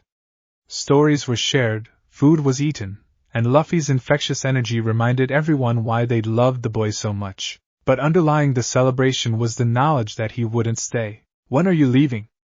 Makino asked quietly as the party wound down. Tomorrow, Luffy answered. I need to start building my crew, and there's someone I need to see first. Shanks? Luffy nodded, touching his straw hat. I need to return this to him. And show him how strong I've become. He'll be proud of you, Makino said with certainty. Wherever he is, I know he'll be proud. The search for Shanks. With Rayleigh's help and information from his marine connections, they tracked down Shanks' last known location, a small island in East Blue where the Red Hair pirates were reportedly resupplying. Luffy's heart pounded with excitement and nervousness as their ship approached. He was finally going to see Shanks again, the man who'd inspired everything, who'd sacrificed his arm to save a foolish child. The Red Hair pirate's ship was unmistakable, the Red Force, flying the Jolly Roger with the 3 scars over the left eye.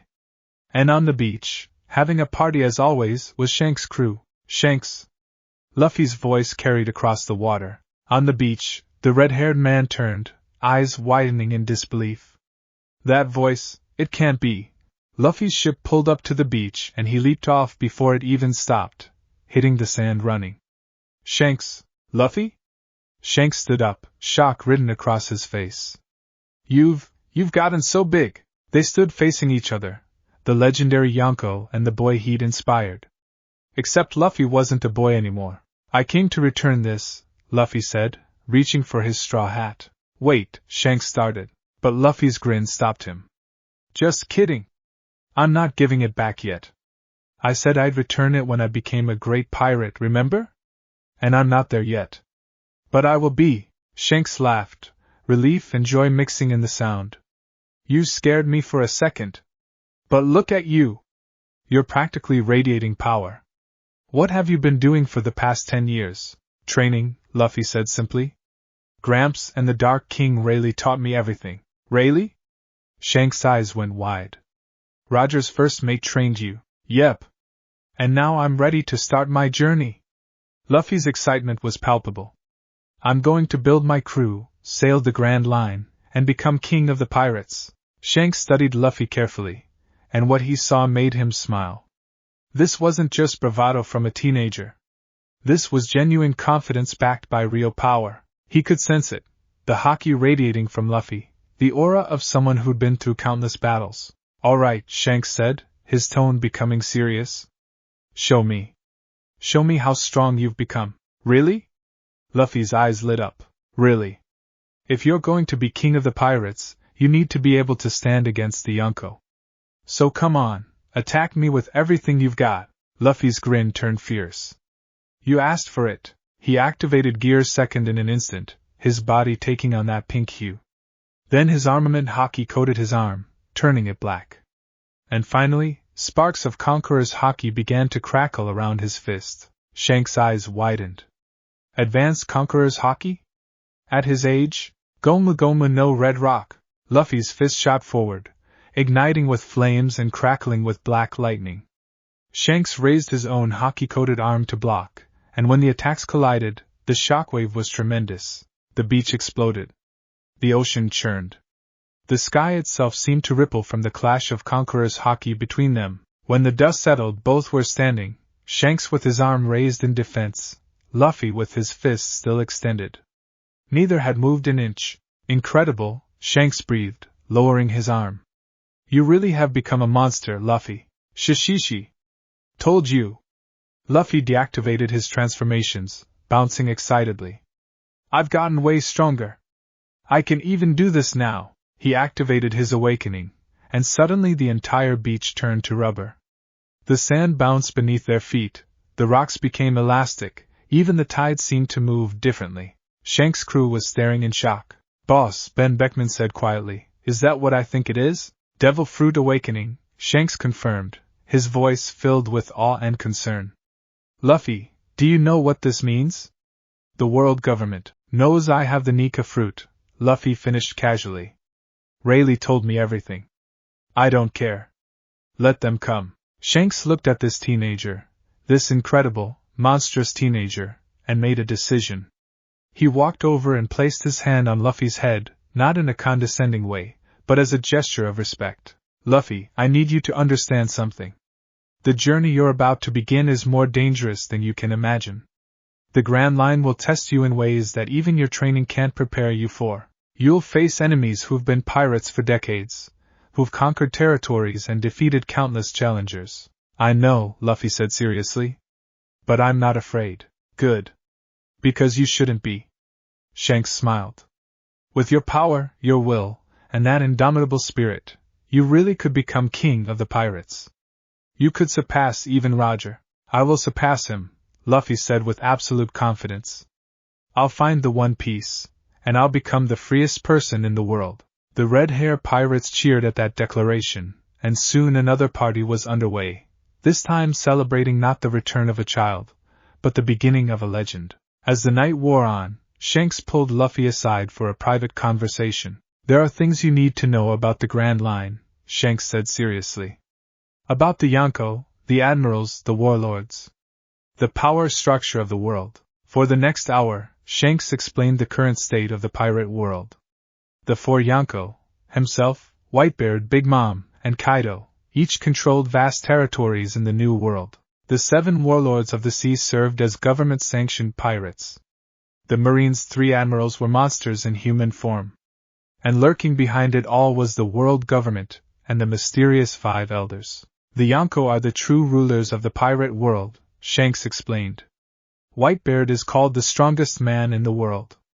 Kaido is known as the strongest creature. Big Mom has been terrorizing the seas for decades. And I've earned my place among them through countless battles. I'll beat all of them, Luffy declared confidently. I believe you will, Shanks replied. But not right away. Even with your power, you'll need experience. You'll need to face strong opponents, learn their techniques, understand different fighting styles. The Grand Line will be your greatest teacher. I can't wait. Luffy's excitement was infectious. Shanks reached into his coat and pulled out something, a small piece of paper, white and seemingly ordinary. This is a Viva card, Shanks explained. It's made from a person's fingernail and always points toward them, no matter where they are. This one is mine. He handed it to Luffy, who took it carefully. When you're ready, when you've conquered paradise and entered the New World, when you've built your crew and proven yourself, use that to find me. We'll have a proper reunion then, a meeting between fellow great pirates. Luffy clutched the Viva card, understanding its significance. I'll see you in the New World, Shanks. And when I do, I'll be even stronger than I am now. I'm counting on it, Shanks replied with a grin. After all, I bet this hat on you becoming a great pirate. Don't make me look like a fool, the first crew member. The next morning, Luffy said his goodbyes to the red-hair pirates and prepared to begin his journey. But first, he needed a ship. And more importantly, he needed crew members. Where will you find them? Rayleigh asked as they sailed away from Shanks Island. East Blue has plenty of strong people, Luffy replied confidently. I just need to find them. Their first stop was a small island known for its marine presence, specifically, the marine base run by Captain Morgan and his son Helmeppo. But Luffy wasn't interested in marines.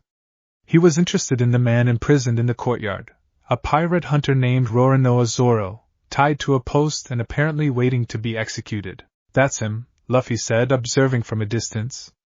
I can feel it. That's my swordsman. The pirate hunter? Garp sounded skeptical. He's made a name for himself hunting pirates. What makes you think he'll join your crew? Because he has a dream, Luffy said simply. And people with dreams are drawn to each other. Luffy walked right up to the marine base, completely unbothered by the armed guards.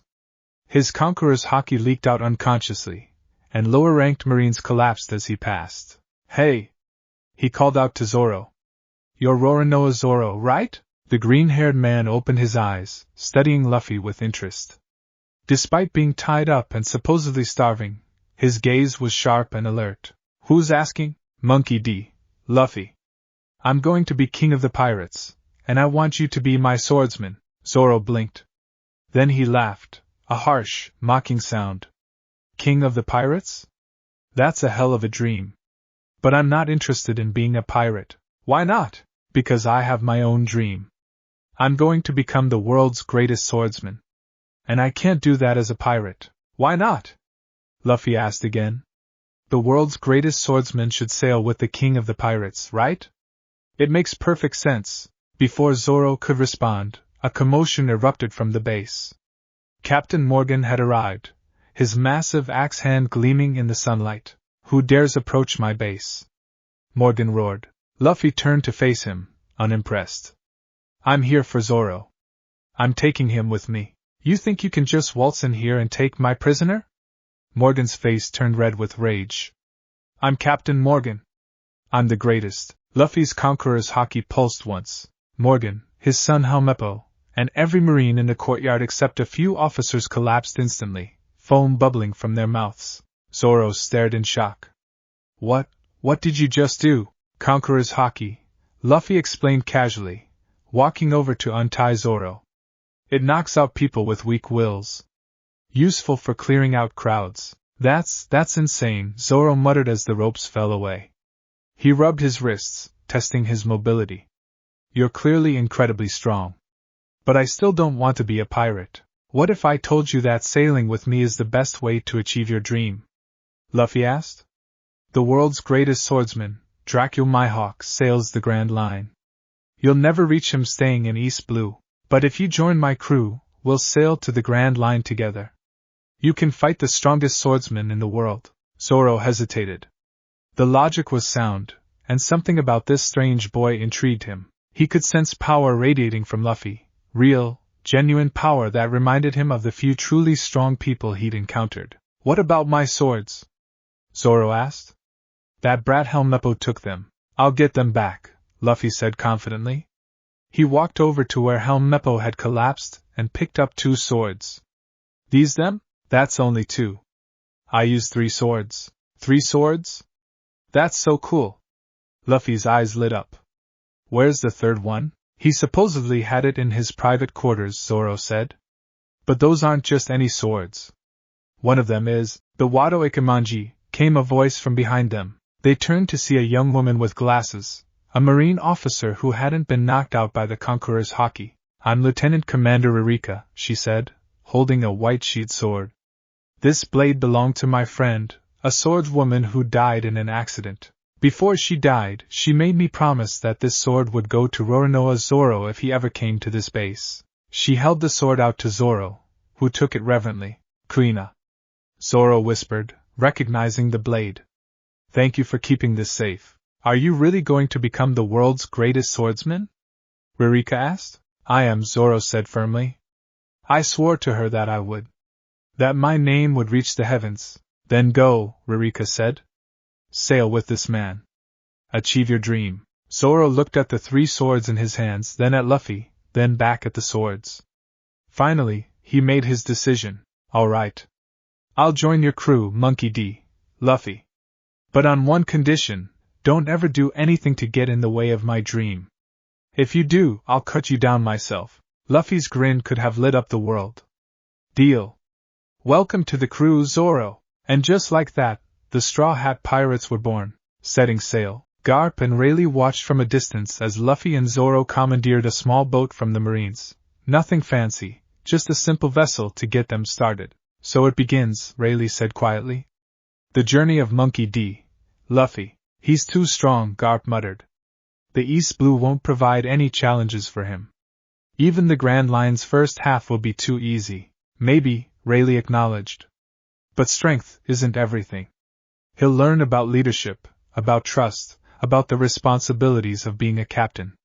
Those lessons can't be taught through training, and when the world government realizes what he has, what his fruit really is, then the real war begins," Rayleigh said grimly. "But I believe in him, Garp. That boy has something special, something that even Roger didn't fully possess. The power to make anyone believe in impossible dreams." On the boat, Luffy stood at the bow, straw hat on his head, wind in his hair, and his first crew member at his side. "So, Captain," Zoro said, "where to first?" "We need more crew members," Luffy declared. "A navigator, a cook, a sniper, lots of people. And then we sail to the Grand Line." "The Grand Line, huh?" Zoro grinned, hand on his sword. "Sounds like there will be strong opponents there. The strongest in the world," Luffy confirmed.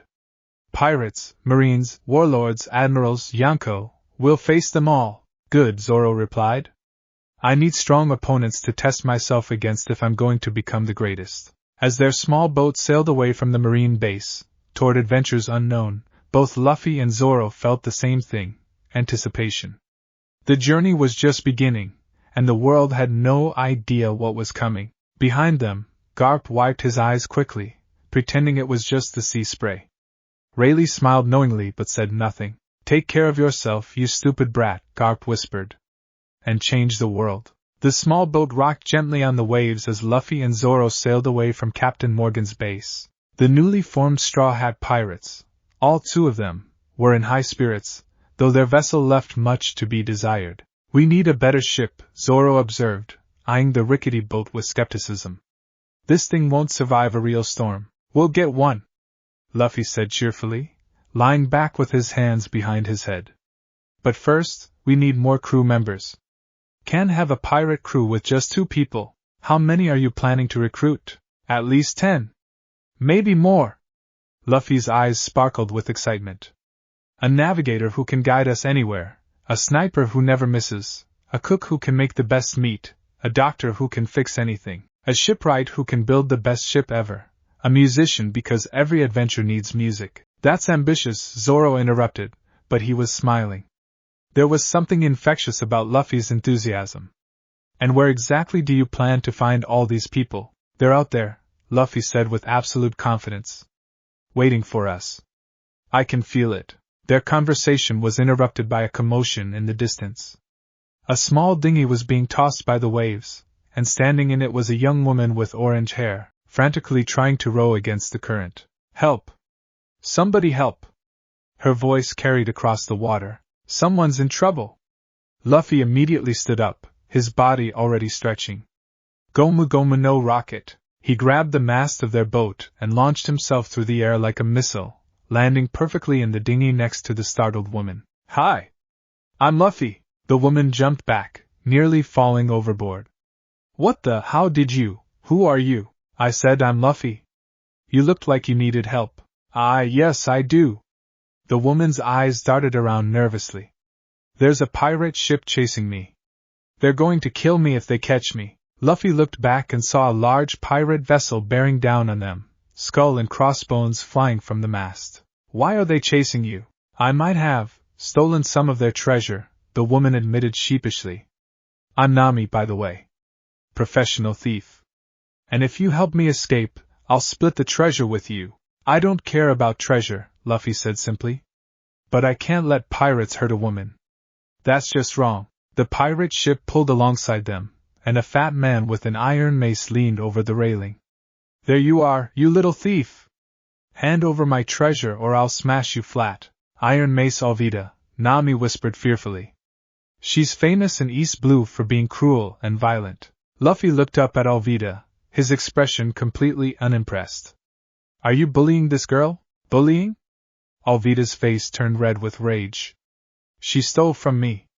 And who are you to question the most beautiful woman in the seas?" "Most beautiful?" Luffy tilted his head, genuinely confused.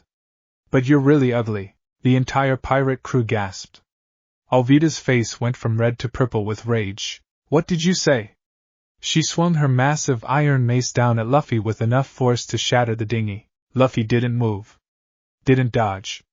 Didn't even activate his Haki. The mace hit his head and bounced off harmlessly, his rubber body absorbing the impact completely. "That tickled," Luffy said, scratching his head where he'd been hit. Alvida stared in shock.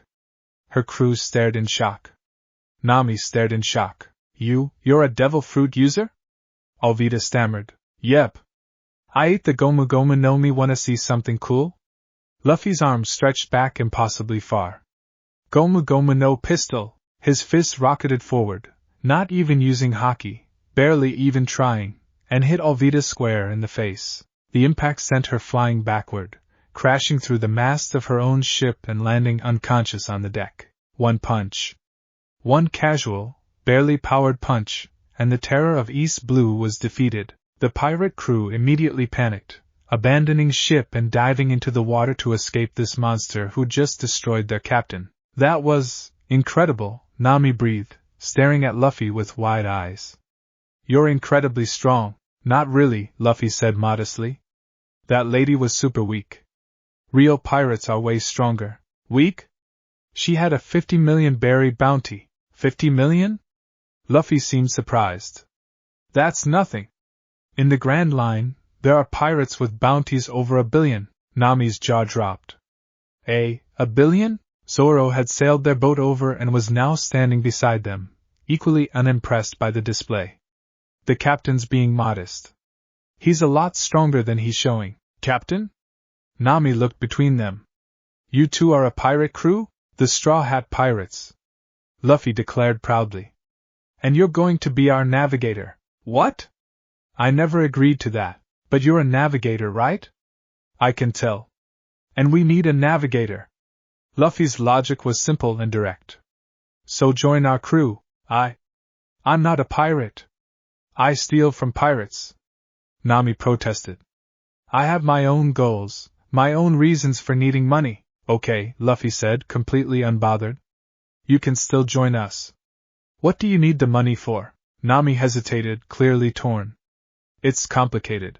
Well, when you're ready to tell us, we'll help, Luffy said simply. But until then, just sail with us. It'll be fun. Something about his complete sincerity, his lack of ulterior motives, made Nami pause. She dealt with pirates her entire life. Cruel, greedy, violent men who took whatever they wanted. This boy was different. He'd saved her without asking for anything in return, defeated a notorious pirate with one punch, and was now offering her a place on his crew without demanding to know her secrets. Fine, she said finally. But I'm not officially joining. I'm just traveling with you for now. Until I've saved up enough money for my goal. Good enough for me. Luffy grinned. Welcome to the crew, Nami. I just said I'm not. Navigator Nami. Luffy declared, ignoring her protests. Zoro chuckled. Get used to it. He doesn't take no for an answer. The village of Syrup, with Nami reluctantly guiding them, and constantly trying to steal their limited supplies, the Straw Hats arrived at Syrup Village, a small, peaceful settlement on a hillside overlooking the sea. This village is under the protection of Captain Usopp and his pirate crew of 8,000 men. A voice shouted from somewhere in the trees. Luffy looked up to see a boy with a long nose perched on a branch, holding what looked like a slingshot. Despite his bold words, he was clearly terrified by the sight of actual pirates. 8,000 men? Nami said skeptically. Where are they? They're invisible. Special ninja pirates. Usopp's voice cracked. So you'd better leave before they attack. You're a liar, Luffy said, but he was smiling. But that's okay.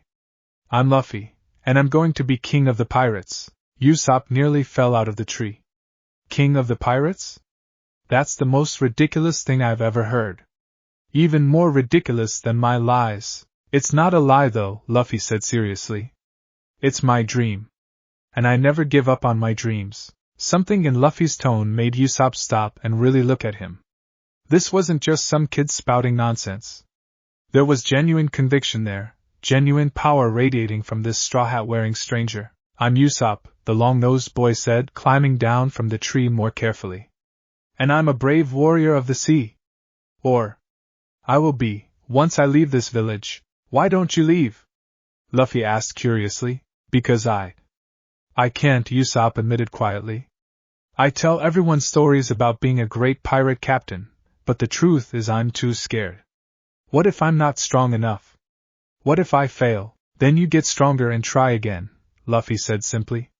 That's what being a pirate is about. Adventure, getting stronger, chasing your dreams. Before Usopp could respond, a commotion erupted from the village. A young woman with blonde hair was running toward them, panic on her face. Usopp! You have to help. Kaya's in danger. Kaya? Usopp's face went pale. What happened? The woman, whose name was Mary, quickly explained.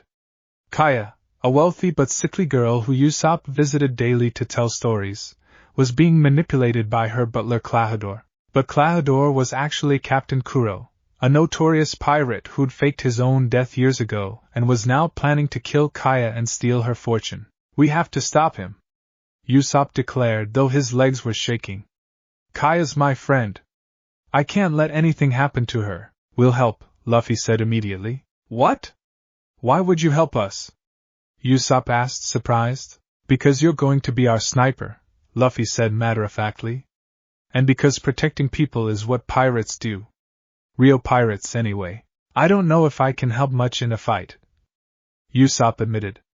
I'm just good with a slingshot, and I'm pretty cowardly. That's okay, Luffy replied. Bravery isn't about not being scared. It's about fighting even when you are scared. And besides, you won't be alone. We'll be fighting together. Something shifted in Usopp's expression. For the first time, someone was treating his dream seriously. Not mocking it, not dismissing it, but believing in it. All right, Usopp said, standing straighter. Let's go save Kaya. Captain Kuro's plan. At Kaya's mansion, Captain Kuro, disguised as the loyal butler Klahadore, was preparing to execute his plan. He'd spent 3 years building trust, positioning himself perfectly to inherit everything when Kaya died from her illness. But his plan hadn't accounted for Monkey D. Luffy. The Straw Hats burst into the mansion just as Kuro was preparing to administer poison to Kaya's tea. His crew, the Black Cat Pirates, were already assembled, ready to eliminate any witnesses. Klahadore! Usopp shouted. Or should I say, Captain Kuro? I know who you really are. Kuro's eyes narrowed behind his glasses. I see. And I suppose you've brought these, friends, to stop me? That's right. Luffy stepped forward, his usual cheerful demeanor replaced with cold anger. You were going to hurt that girl. That's unforgivable. Unforgivable? Kuro laughed. What are you, some child playing at being a hero? I'm Captain Kuro of the Black Cat Pirates. My bounty was 16 million berries. I've killed countless people. What makes you think you can stop me? Because 16 million berries is pathetic, Luffy said flatly. The temperature in the room seemed to drop. Kuro's smile faded. What did you say? I said 16 million is pathetic, Luffy repeated. I trained with people who could crush you with a thought. My grandfather could kill you by looking at you funny. You're not scary. You're just a coward who picks on sick girls because you're too weak to actually be a pirate. Kuro's face twisted with rage. You insolent brat. I'll show you what fear really is. Shikushi. He moved, or rather, he seemed to disappear, his speed so great that normal people couldn't track him. It was his signature technique, moving so fast that even he couldn't see where he was going, just slashing everything in his path. Luffy didn't move. Didn't dodge.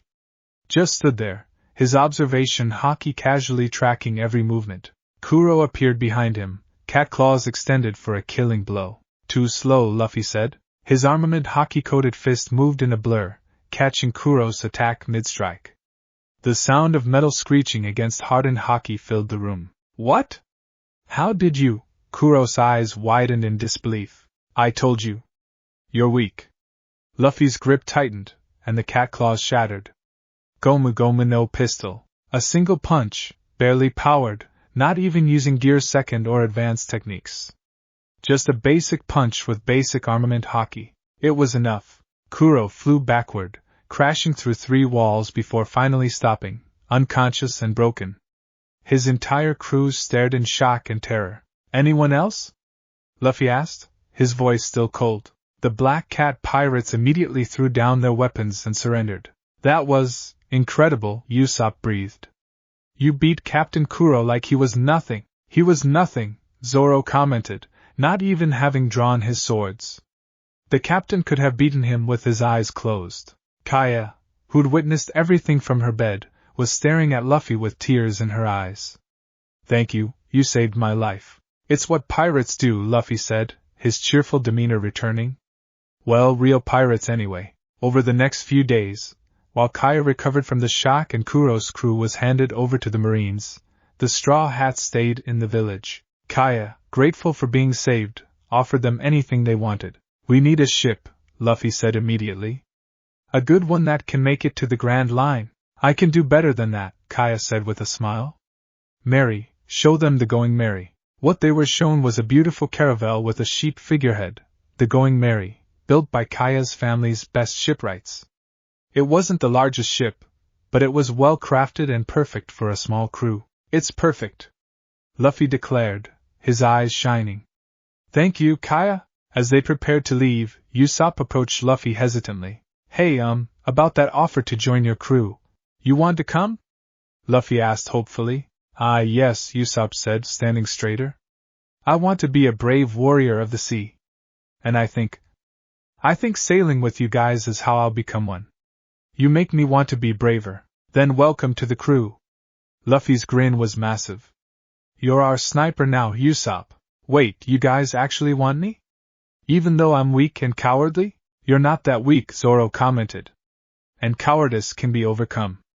The captain saw something in you, and his instincts are never wrong. Usopp felt tears welling up in his eyes. Thank you. I won't let you down. As the Going Merry set sail with 4 crew members now, Luffy, Zoro, Nami, and Usopp, the residents of Syrup Village waved goodbye. Kaya stood at the shore, smiling despite her tears. Be safe, Usopp, she called out. Come back and tell me about your adventures. I will, Usopp shouted back. And they'll be real this time, not lies. The Baratie. Following Nami's navigation, they arrived at the Baratie, a floating restaurant famous throughout East Blue for its excellent food and even more famous for its chef pirates who would fight any customer who wasted food. Finally! Luffy cheered.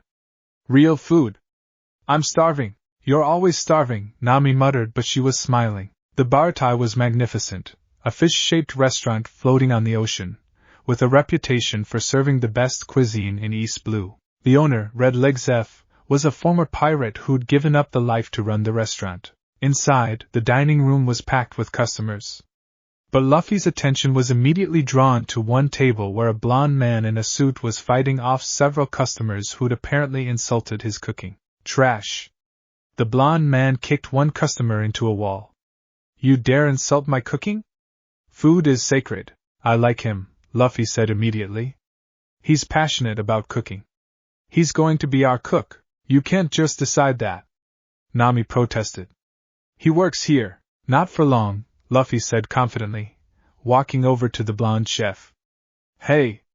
You're a cook, right? The blonde man turned, about to deliver a scathing retort, but stopped when he saw Nami. His eyes literally turned into hearts. A beautiful lady! He immediately swept into an elegant bow. Welcome to the Baratie, mademoiselle. My name is Sanji, and I would be honored to prepare anything your heart desires. Oh brother, Zoro muttered. I don't need you to cook for her, Luffy interjected. I need you to cook for me. Join my pirate crew and be our chef. Sanji's demeanor immediately turned cold as he looked at Luffy. A pirate? Not interested. I have a job here, but you're wasting your talent. Luffy protested. Don't you have a dream? Something you want to achieve? Sanji hesitated, his hand unconsciously moving to his pocket where he kept something precious. A drawing of a legendary sea. A place where all the fish from all the oceans gathered. The All Blue, Luffy said, somehow knowing. That's your dream, right? You want to find the All Blue. Sanji's eyes widened. How did you? Because I can tell, Luffy replied. You're a dreamer like us. And the All Blue isn't in East Blue. It's somewhere in the Grand Line, maybe beyond. You'll never find it working in this restaurant. I can't just leave, Sanji said quietly. The old man. Zeph, he saved my life. I owe him everything. Their conversation was interrupted by a commotion at the entrance. A group of pirates had arrived, the Krieg pirates, led by Don Krieg himself, the self-proclaimed strongest pirate in East Blue, but they looked terrible. Starving, wounded, their ship barely floating. They'd clearly been through something horrific. Please. Krieg's voice was weak as he stumbled into the restaurant. Food, we need food. Sanji immediately moved to the kitchen. I'll prepare something. Don't waste food on pirates. One of the other chefs protested. They'll just cause trouble. A person who's starving deserves to eat, regardless of who they are, Sanji said firmly, a principle clearly instilled by Zeph. I'll feed them. Luffy watched this exchange with interest. This cook had principles, honor, a dream. He was perfect. After Sanji brought food to Krieg's crew and they'd eaten, Krieg's demeanor changed entirely. The grateful pirate revealed his true intentions, to take over the Baratie and use it as his new base of operations. This restaurant is mine now. Krieg declared, his arrogance restored now that he wasn't starving. And all of you work for me, like hell. Zeph stepped forward, his peg leg clicking against the floor. I don't care if you're Don Krieg. You're not taking my restaurant, old man, you should have stayed retired, Krieg laughed. I have 50 ships and 5,000 men. What do you have? Me, Luffy said, standing up from his table. Everyone turned to look at him. I'm Monkey D. Luffy, and I'm going to be king of the pirates, he declared. And I can't let you take this restaurant. Not when they have the cook I need for my crew. Krieg looked at Luffy and burst out laughing. You? King of the pirates? Kid, I'm the strongest pirate in East Blue. I've conquered dozens of islands. My bounty is 17 million berries. 17 million? Luffy's expression was utterly bored. That's even worse than the last guy. Are all East Blue pirates this weak? Krieg's laughter died. What did you say? I said you're weak, Luffy repeated calmly.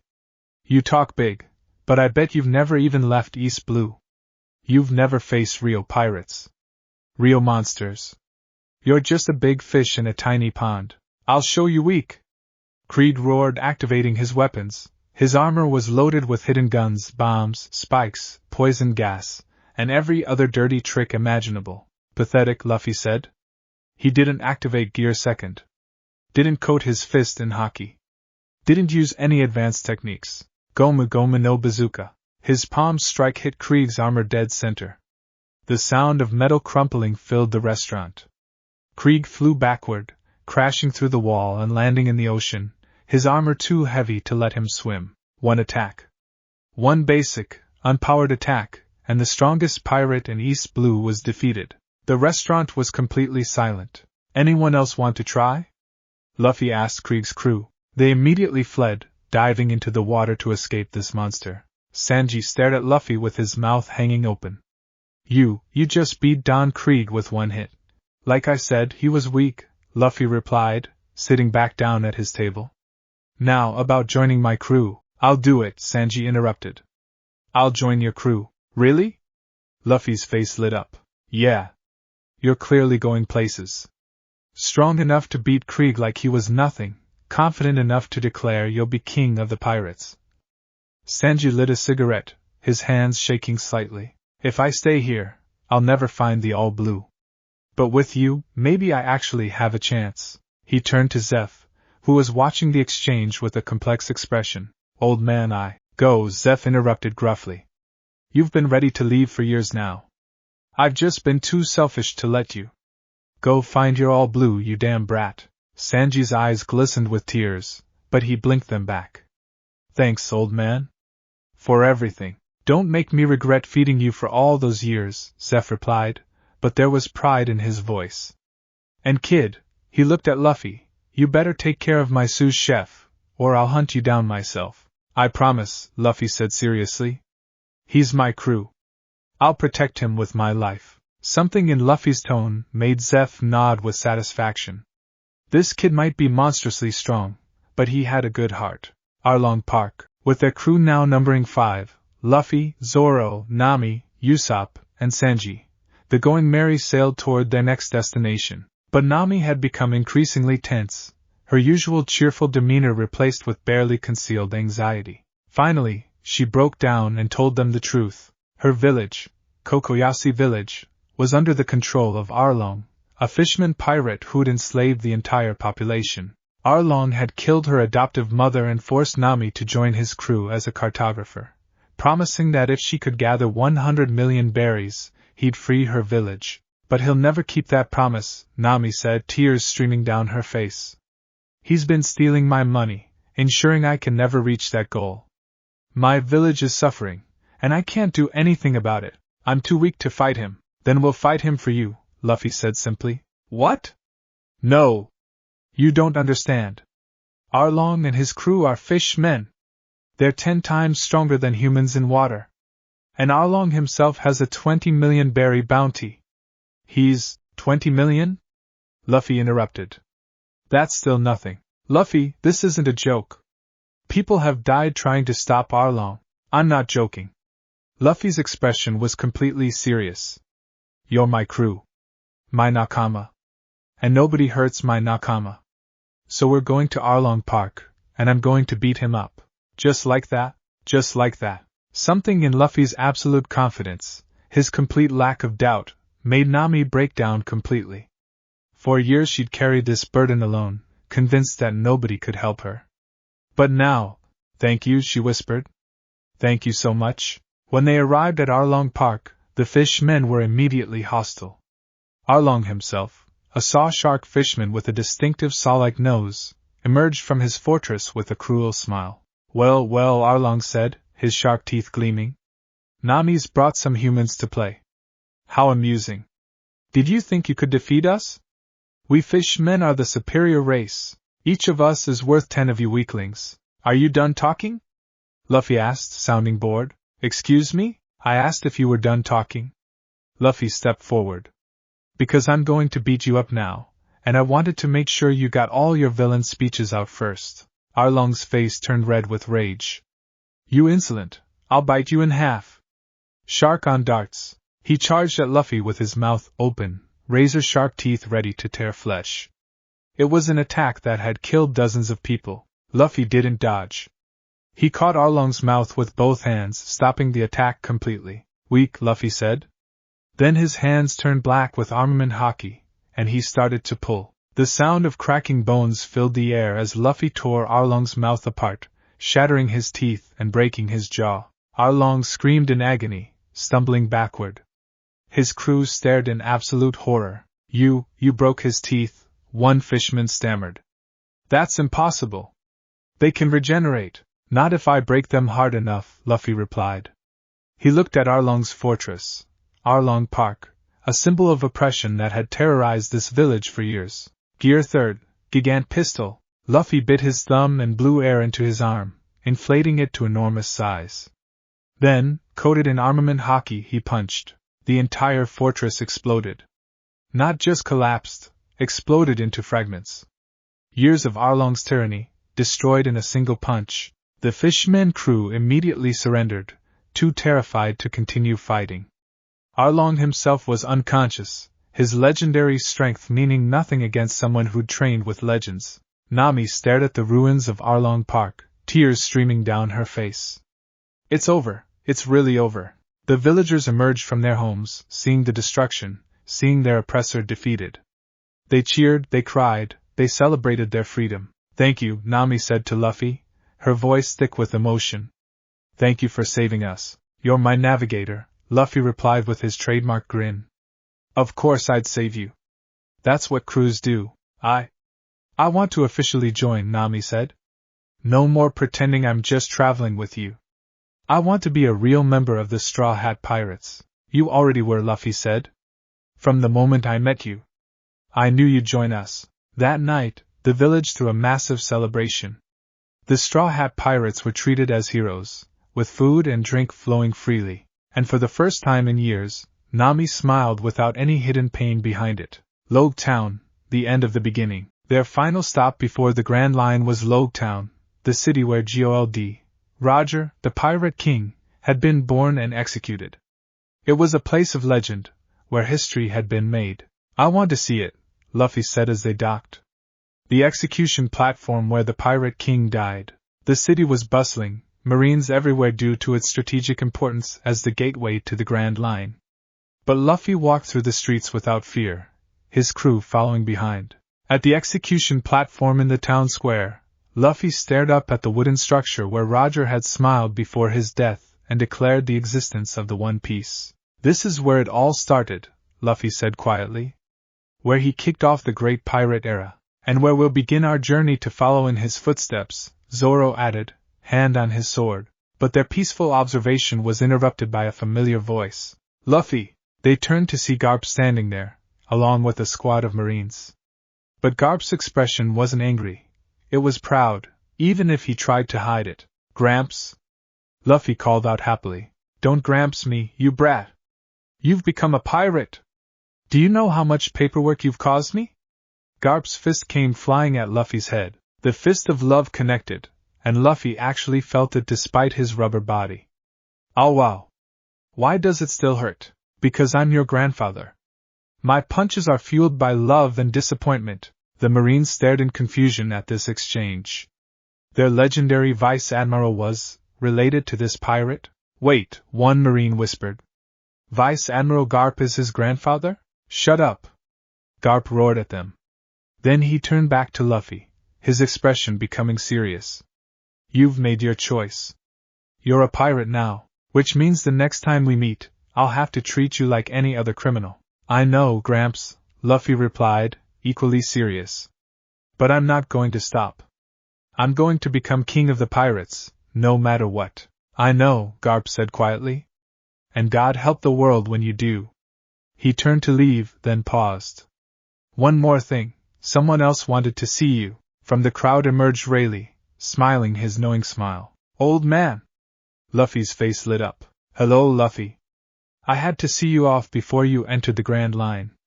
Rayleigh's eyes swept over Luffy's crew. You've assembled quite the group. A swordsman seeking to be the greatest, a navigator with a tragic past, a sniper finding his courage, a cook chasing a legend, and you, carrying the will of freedom itself. They're the best crew ever. Luffy declared proudly. I believe you, Rayleigh replied. He handed Luffy a small package. This is for you. Don't open it until you've conquered paradise and entered the new world. Consider it a graduation gift. What is it? Something that will help you reach even greater heights, Rayleigh said cryptically. But only when you're ready for it. A commotion erupted from the harbor. Marine ships were mobilizing, clearly planning to capture the Straw Hats before they could enter the Grand Line. You should go, Garp said gruffly. And Luffy, stay safe, you stupid brat. I will, Gramps. And next time we meet, I'll be even stronger. The Straw Hat pirates raced back to the Going Merry, barely escaping the Marines' encirclement. As they sailed toward Reverse Mountain and the Grand Line beyond, Luffy stood at the bow, straw hat secure on his head. Everyone! He called out to his crew. This is it. The Grand Line. Where the real adventure begins. Yeah! They all cheered together. Behind them, East Blue faded into the distance. Ahead of them, the impossible mountain of Reverse Mountain waited, and beyond that, Paradise, the first half of the Grand Line, filled with dangers and adventures that would test even the strongest crews. But Monkey D. Luffy wasn't worried. He had his crew, his strength, and his dream. And nothing in this world would stop him from achieving it. The Straw Hat Pirates were heading to the Grand Line, and the world would never be the same. The Going Merry climbed Reverse Mountain against all logic and reason, water flowing upward in defiance of gravity itself. The crew held on tight as their ship rocketed up the impossible waterfall, higher and higher until they burst through the clouds. This is amazing! Luffy screamed with pure joy, arms spread wide as if to embrace the entire experience. This is insane! Usopp screamed with pure terror, clinging to the mast for dear life. Both of those things can be true. Nami shouted, desperately trying to steer them through the treacherous currents. At the peak of Reverse Mountain, they saw it, the entrance to the Grand Line, where all four directional seas met and converged into one. The Going Merry tipped over the edge and began its descent down the other side, plummeting toward the Grand Line proper.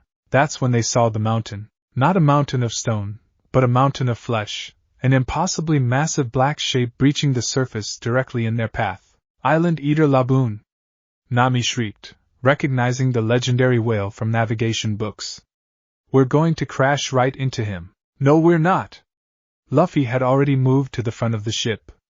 Gear 3rd, Gigant Balloon! He inflated his entire body to massive size, positioning himself between the ship and Laboon's head. When they collided, Luffy's rubber body absorbed the impact, cushioning the blow enough that the Going Merry merely bounced off harmlessly instead of being destroyed. They landed in the water with a splash, miraculously intact. The crew took a moment to catch their breath before they realized the massive whale was staring at them with one enormous eye. Why is it just watching us? Sanji asked nervously, lighting a cigarette with shaking hands. Because he's lonely, Luffy said quietly, somehow understanding. He's waiting for someone. As if summoned by those words, an old man with a flower-shaped head emerged from a lighthouse built into the Red Line nearby. He introduced himself as Crocus, keeper of the Twin Cape Lighthouse and a doctor. You can understand Laboon? Crocus asked, studying Luffy with interest. Sort of. I can feel it, his sadness, his loneliness, his hope. Luffy walked to the edge of the ship, looking up at the enormous whale. He's waiting for his friends, right? Pirates who promised to come back. Crocus' eyes widened. How did you know that? Over the next hour, Crocus told them Laboon's story. 50 years ago, a pirate crew called the Rumbar Pirates had befriended the young whale, promising to return after sailing the Grand Line, but they never came back. Laboon had been waiting ever since, ramming his head against the red line in frustration and grief, hoping to break through and find them. They're not coming back, Crocus said sadly. They likely died decades ago. But Laboon won't accept it. Luffy stood up, walked to the railing, and stared at Laboon intently. Then, without warning, he activated Gear Second and launched himself at the whale's head. Luffy, what are you doing? His crew screamed. Goma Goma no Bazooka! His Haki-coated attack struck Laboon's head, not hard enough to seriously hurt the massive whale, but hard enough to get his attention. Laboon roared in surprise and pain. Fight me! Luffy shouted at the whale. You want to fight someone, right? You're angry and sad and you keep hurting yourself. So fight me instead. Laboon, apparently understanding the challenge, swung his massive tail at Luffy. The boy dodged easily, countering with another punch. They exchanged blows, Luffy's devastating attacks barely making dents in Laboon's massive body. Laboon's strikes powerful enough to create tidal waves. The crew watched in amazement as their captain fought a mountain-sized whale to a standstill. Finally, both combatants stopped, breathing heavily, or spouting water heavily, in Laboon's case. Listen, Luffy said, standing on Laboon's head. Your friends might not be coming back. But that doesn't mean you have to be alone. Make a new promise, with me. He pulled out a piece of chalk and drew his Jolly Roger on Laboon's scarred head, a simple straw hat skull. This is my mark.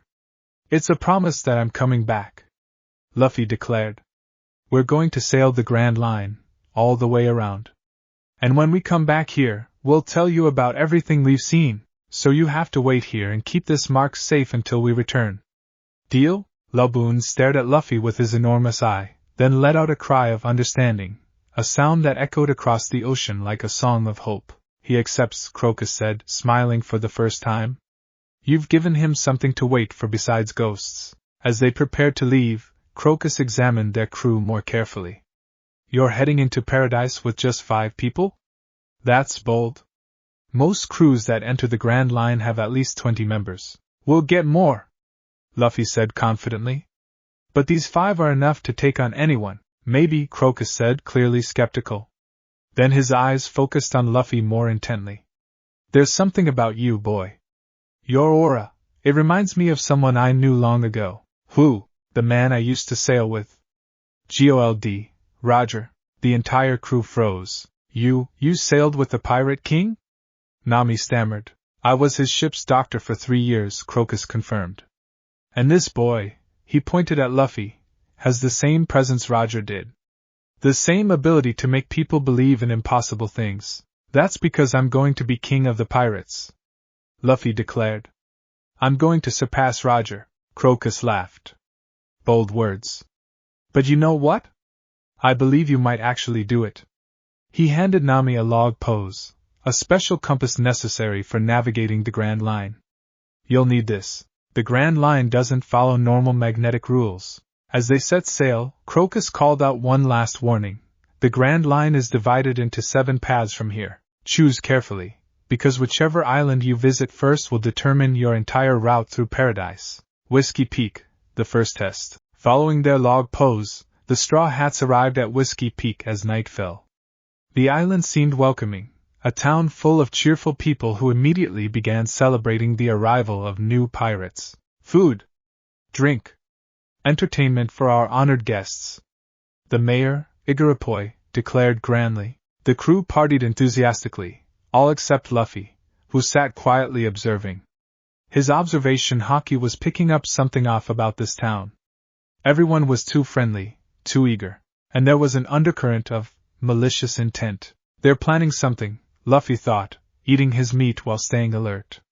They think we're easy targets. He didn't have to wait long. Once the crew was supposedly drunk and asleep, Only Zoro had actually stayed alert. Besides Luffy, the townspeople revealed their true nature. They were all bounty hunters, part of an organization called Baroque Works. Time to collect, one bounty hunter declared, drawing his weapon. These pirates are worth. He froze as Luffy's Conqueror's Haki washed over the town like a tidal wave. 90% of the bounty hunters immediately collapsed, foam bubbling from their mouths. The remaining few, including Igarapoi and several agents, struggled to stay conscious under the spiritual pressure. What is this? Igarapoi stammered, his legs shaking. You were going to attack my crew while they slept, Luffy said, his voice cold. That was a bad idea. The few bounty hunters still conscious tried to attack, but Zoro intercepted them with his 3 swords drawn. I'll handle the small fry, Zoro said. You focus on whoever's in charge of this operation. It was then that 2 figures emerged from the shadows, a woman with blue hair and a dark-skinned man with the number 5 on his shirt. Miss Valentine and Mr. 5, the woman introduced. Officer agents of Baroque Works. And you've made a terrible mistake interfering with our organization. Baroque Works? Luffy tilted his head. Never heard of it. Should I care? You should fear it, Mr. 5 declared. We work for one of the 7 warlords of the sea. Our boss could crush you with a thought. A warlord? Luffy's interest was piqued. Now that sounds fun. Which one? Before they could answer, another figure emerged. A young woman with black hair and striking blue eyes, wearing a white cowboy hat. That's enough, she said calmly. Mr. 5, Miss Valentine, stand down. This crew is far beyond your ability to handle. Miss All Sunday. Mr. 5 looked shocked. But the boss said, I don't care what the boss said. I can sense this boy's power from here. She looked directly at Luffy with calculating eyes. You're no ordinary pirate, are you? That Haki just now. Only 1 in a million people possess Conqueror's Haki. You know about Haki? Luffy asked, interested. I've sailed the Grand Line for many years. I know many things. She smiled mysteriously. My name is Nika Robin. And I have a proposition for you. Not interested, Luffy said immediately. Robin blinked, surprised. You haven't even heard what I'm offering. Don't need to.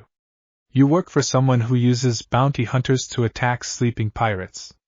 That's cowardly. So I don't want anything from you or your boss. How principled, Robin said, though there was approval in her tone. Very well. But we will meet again, Straw Hat Luffy. I'm certain of it. She and the other Baroque Works agents retreated, recognizing that this crew was far too dangerous to engage. Mr. 5 and Miss Valentine were clearly terrified of Luffy's power. As they left, another person emerged from hiding, a young woman with blue hair wearing a crown. Wait. Please wait. She called out, running toward Luffy. My name is Nefertari Vivi.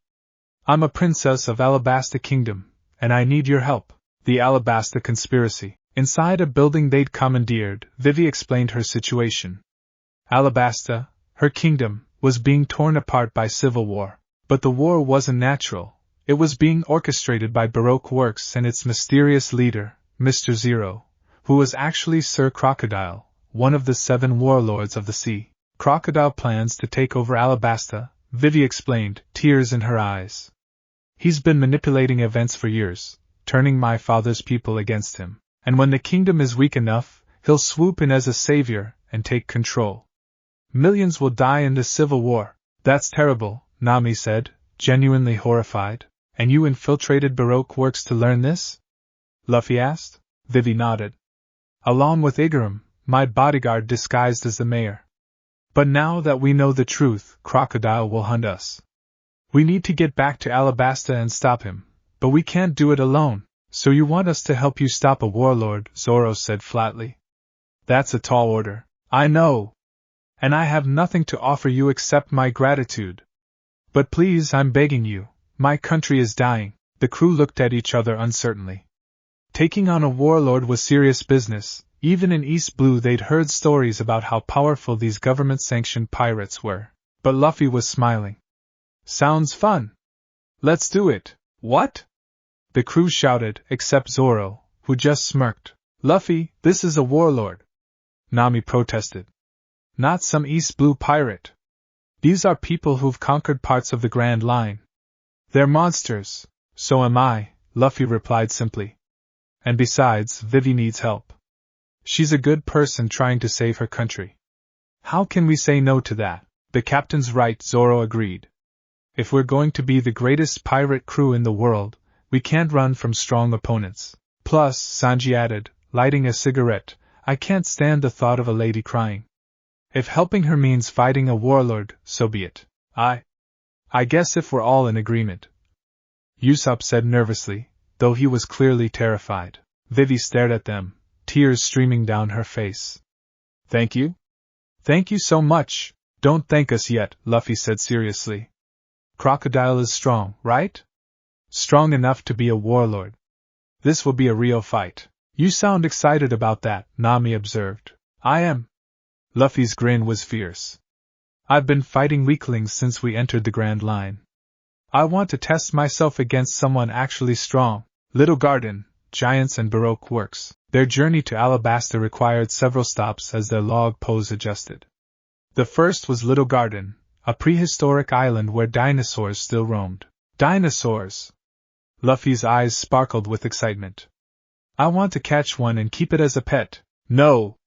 The crew shouted in unison. Little Garden was also home to two giants, Dory and Baratie, who'd been fighting each other for over 100 years over an argument they'd long forgotten. Despite their endless battle, both were honorable warriors who welcomed the Straw Hats with open arms. Gedya Jayagya. Dory laughed his distinctive laugh.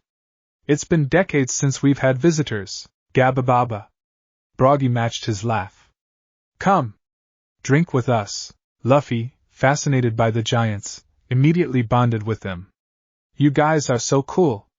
Fighting for 100 years without giving up. That's what being a warrior means, you understand. Dory said, clearly pleased.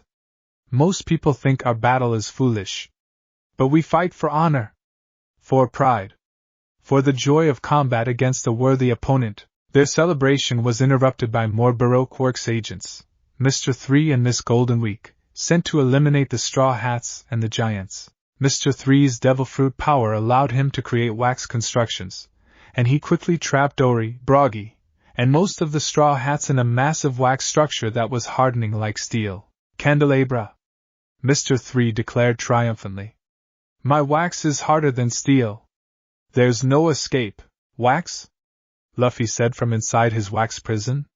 That's it, he flexed. An armament Haki coated his body. The wax prison shattered like glass. Mr. 3's jaw dropped. That's impossible. My wax is weak, Luffy finished. Gomu Gomu no pistol, one punch. Mr. 3 was unconscious before he hit the ground. Miss Golden Week, seeing her partner defeated so easily, immediately surrendered. I'm just an artist, she said matter-of-factly. I don't get paid enough to fight monsters. With the Baroque Works agents dealt with, the giants were freed. Both Dory and Baratie stared at Luffy with newfound respect. You're strong, Dory declared. Stronger than any human we've met. Will you continue to grow stronger? Baratie asked. Will you become a legend? I will, Luffy declared confidently. I'm going to be king of the pirates. Both giants laughed their distinctive laughs. Then take this. Dory handed Luffy an hourglass-shaped piece of paper.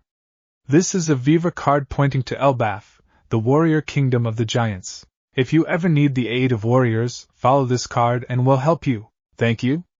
Luffy accepted the gift gratefully. As they prepared to leave, the giants used their ultimate technique, Hakoku Sovereignty, to clear a path through the giant goldfish that surrounded the island, their combined attack creating a massive tunnel through the creature. That was incredible, Zoro muttered, his hand unconsciously moving to his swords. If I master my Haki to that level, I could cut through anything. Drum Island, the doctor's recruitment. Their next stop was unplanned. Nami had fallen seriously ill, her fever spiking dangerously high. Vivi explained that there was a winter island nearby, Drum Island, famous for its medical expertise. When they arrived, they found Drum Island under the tyrannical rule of King Wapol, a devil fruit user who could eat anything and incorporate it into his body. He'd exiled all doctors except his own personal physicians, leaving the people to suffer. This king is the worst, Luffy said flatly after hearing the story from the villagers. He's just like Crocodile, using his power to make people suffer. They climbed the massive mountain where the only remaining doctor, a woman named Kureha, known as the Witch, lived in a castle. Along the way, they encountered Wapol himself, who'd returned to reclaim his kingdom. This is My Island, Wapol declared arrogantly.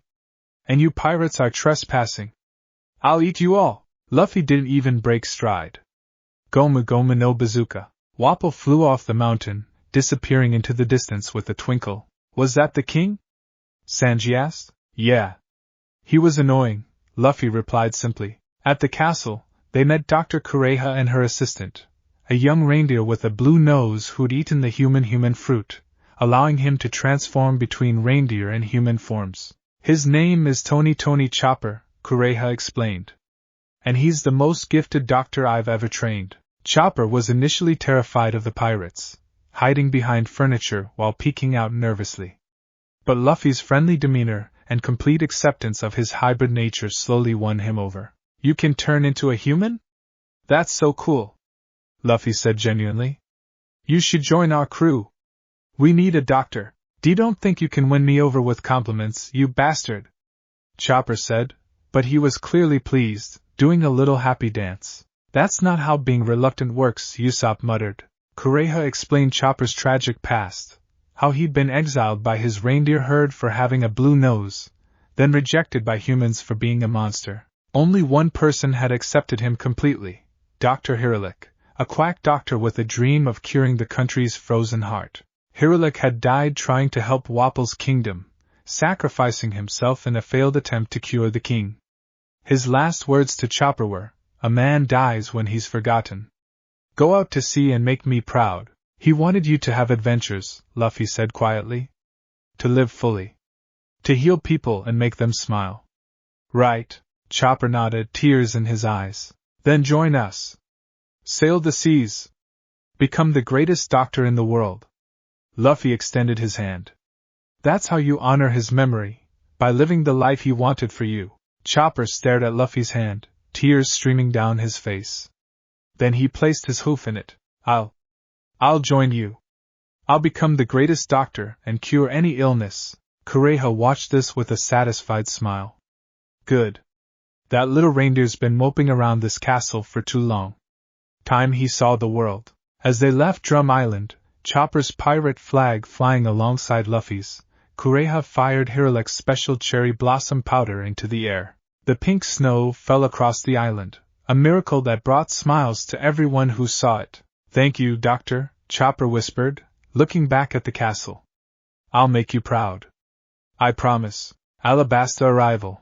The rebellion begins. Finally, they arrived in Alabasta, a desert kingdom on the brink of civil war. The capital, Alyabarna, was surrounded by rebel forces preparing to attack. The people had lost faith in King Cobra, believing, falsely, that he'd been hoarding water and causing the drought that plagued the nation. But the truth was far more sinister. Crocodile had been using his sand fruit powers to prevent rain, secretly hoarding dance powder, a substance that stole rain from other areas, and manipulating events to turn the people against their king. We need to stop the rebellion before it reaches the capital, Vivi said urgently. If the fighting starts, thousands will die. Then let's split up, Luffy decided. Vivi, you go with half the crew to stop the rebel army. Tell them the truth about Crocodile. And what will you do? Vivi asked. Luffy's expression was serious. I'm going to find Crocodile and beat him up. That's the fastest way to end this. Take down the person causing all the problems. Luffy, you can't face him alone. Nami protested. He's a warlord. I won't be alone. Zoro's coming with me. Luffy looked at his first mate, who nodded in agreement. Someone needs to make sure you don't get lost on the way to the fight, Zoro said with a slight smirk. They split into two groups, Vivi, Nami, Usopp, and Chopper heading to intercept the rebel army, while Luffy, Zoro, and Sanji went to find Crocodile's base of operations, Rain Dinners, a massive casino in the city of Rain Base. Rain Dinners, entering the Crocodile's den. Rain Dinners was opulent, a gleaming casino filled with desperate people gambling away their last berries, hoping for a miracle to escape their drought-stricken poverty. Crocodile profited from their suffering, all while positioning himself as their potential savior. "This guy is the worst kind of villain," Sanji muttered, his usually calm demeanor cracking with genuine anger. They descended into the hidden levels beneath the casino, where Crocodile maintained his secret base. And there, sitting on a throne-like chair with a massive banana crocodile, beside him, was the man himself. Sir Crocodile, tall, with slicked back hair, a golden hook for a left hand, and a fur-collared coat. His eyes held the cold calculation of someone who'd survived the Grand Lion's dangers through cunning and power. "Straw Hat Luffy," Crocodile said, his voice smooth and dangerous. "The rookie who's been causing problems for my organization. I should thank you, you've proven quite entertaining." "You're the guy making Vivi's country suffer," Luffy said flatly. "I'm here to beat you up." Crocodile laughed, a cold, mocking sound. "Beat me up? Child, do you have any idea who you're talking to? I'm one of the 7 warlords of the sea. I've conquered territories in the New World. I've fought Whitebeard himself and survived. What makes you think a rookie from East Blue can challenge me?" "Because I'm strong," Luffy said simply. "And you're making people suffer for your own ambitions. That's unforgivable." "Ambition? This isn't about ambition, boy. This is about power. Alabasta holds a secret, one of the ancient weapons, supposedly hidden somewhere in this kingdom. With that weapon, I could reshape the entire world. The world government would bow to me. The Yonko would respect me. I would become truly unstoppable." "Don't care," Luffy replied. "All I care about is stopping you from hurting Vivi's people." Crocodile's amusement faded. "I see. Then you're just another foolish idealist who'll die for someone else's sake." He stood up, his hook gleaming in the light. "Let me show you the difference between a warlord and a rookie." Sables, sand erupted from Crocodile's body, forming a massive crescent-shaped blade that tore through the floor toward Luffy. It was an attack that had killed dozens of opponents, draining them of all moisture and leaving mummified corpses. Luffy dodged with observation Haki, the sand blade missing him by inches. "Fast," Crocodile noted. "But speed alone won't save you. I'm a Logia, you can't even touch me. Want a bet?" Luffy activated Gear Second, his body turning pink with steam. Then his fist turned black with armament Haki. "Gomu Gomu no jet pistol!" His fist shot forward, coated in Haki, and struck Crocodile's sand body directly. The warlord's eyes widened in genuine shock as the punch connected, solid and painful. He was sent sliding backward, actual blood dripping from his mouth. You have Haki?" Crocodile's composed demeanor cracked for the first time. "A rookie from East Blue has armament Haki?" "Not just armament," Luffy said, his observation Haki tracking Crocodile's killing intent. "I can see your attacks coming too.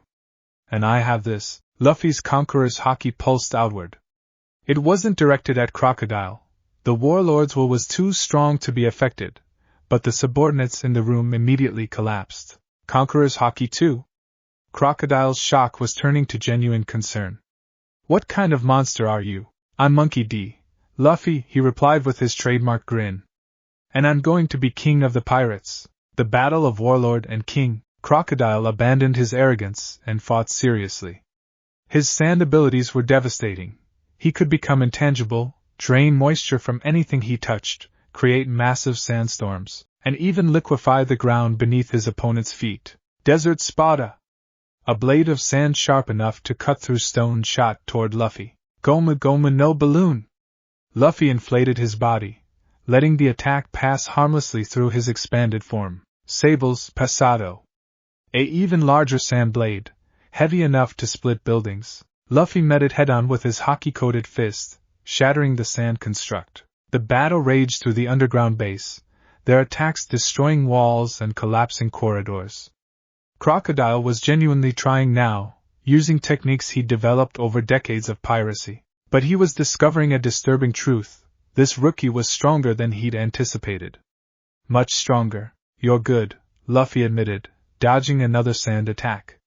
"Way better than anyone I've fought so far. But you're still not strong enough." "Not strong enough?" Crocodile's pride was wounded.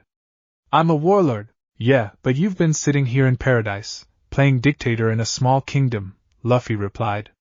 When's the last time you actually fought someone strong? When's the last time you pushed yourself? The words hit harder than any punch. Crocodile realized with growing horror that the boy was right. He'd been in Alabasta for years, growing comfortable, growing weak compared to the monsters of the New World. I'll show you power! Crocodile roared.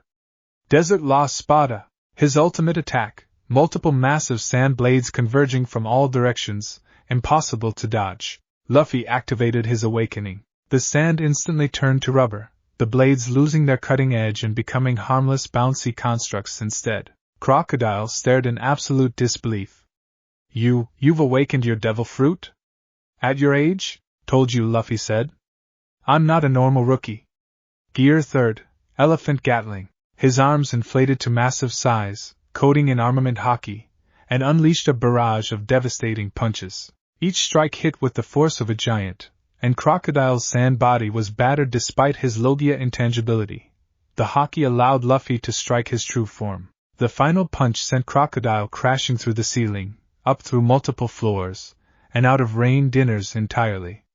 He landed in the street, unconscious and defeated. The citizens of Rain Bay stared in shock at their supposed savior, beaten and broken. Luffy emerged from the casino, breathing heavily but victorious.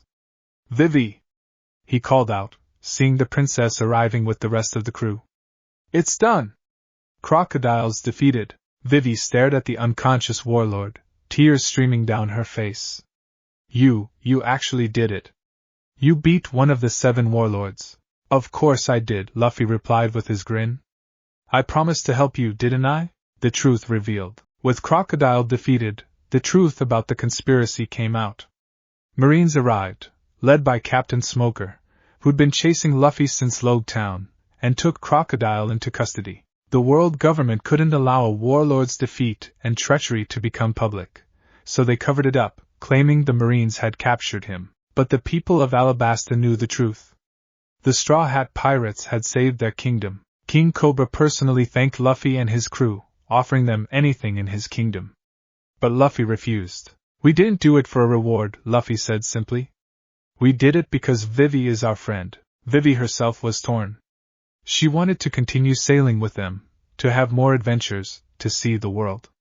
But her duty was to her people, to help rebuild what Crocodile had nearly destroyed. I have to stay, she said tearfully at the harbor. But you'll always be my friends. My nakama, you'll always be part of our crew, Luffy replied, placing his straw hat on her head briefly. No matter where you are. The crew raised their left arms, showing the X marks they'd drawn, a symbol of their friendship, one that couldn't be seen by outsiders but that bound them together. As the Going Merry sailed away from Alabasta, they had a stowaway. Nico Robin, the woman from Baroque Works who'd helped Crocodile, had snuck aboard. Why are you here? Luffy asked, not particularly hostile but clearly confused. You destroyed my purpose, Robin said simply. I was helping Crocodile find the ancient weapon Pluton. But with him defeated, I have nowhere else to go. So I'm asking, let me join your crew. No, Luffy said immediately. Robin blinked in surprise.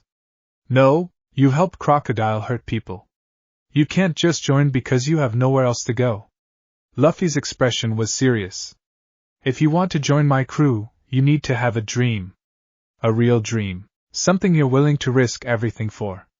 Do you have that? Robin was silent for a long moment. Then, quietly, I want to know the truth. About the Void Century, about the ancient weapons, about the world's real history. I want to read the Rio Poneglyph and learn what the world government has been hiding for 800 years. Why? Because my mother died searching for that truth. Because my homeland was destroyed to keep that truth hidden. Because I'm the last person alive who can read the ancient language. Robin's voice cracked slightly. I want to know what was so important that the entire world wants it buried.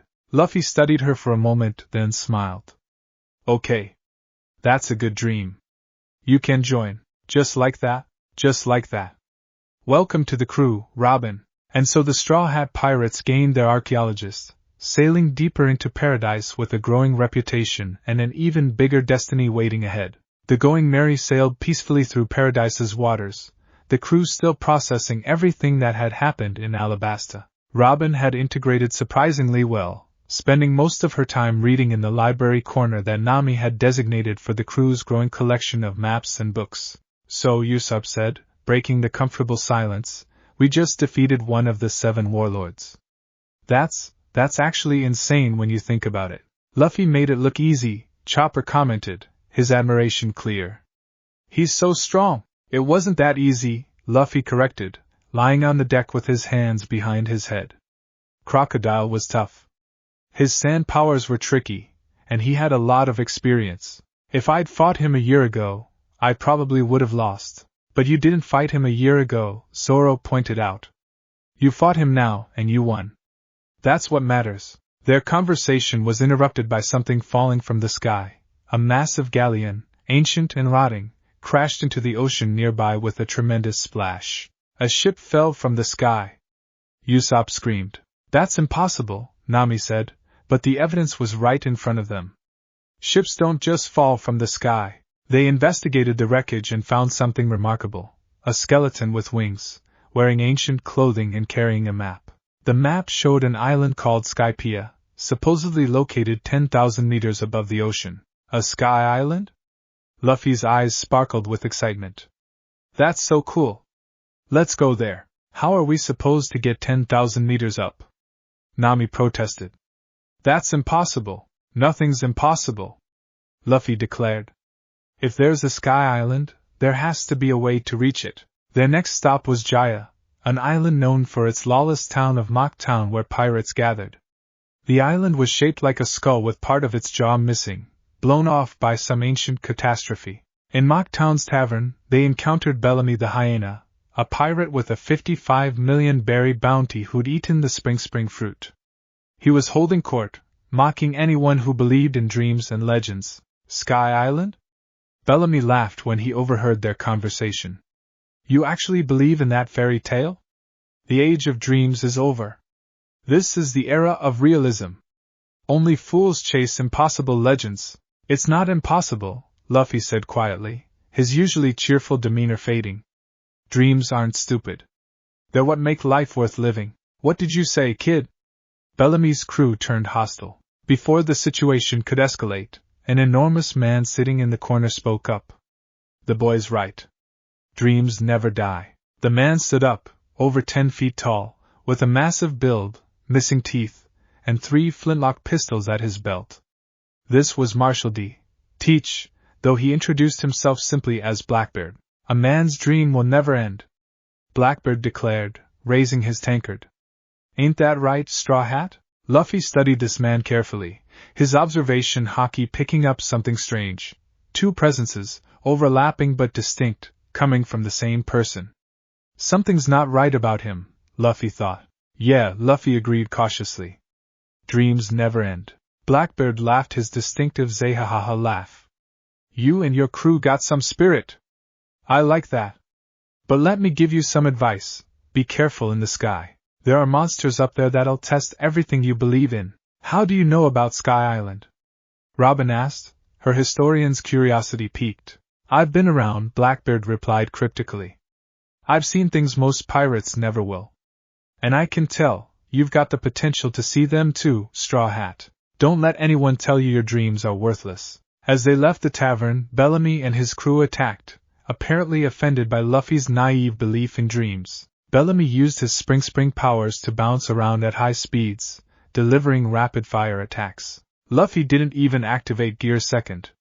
He simply stood still, his observation Haki tracking every movement, and when Bellamy came in for what should have been a devastating spring-powered punch, Luffy caught his fist with one hand.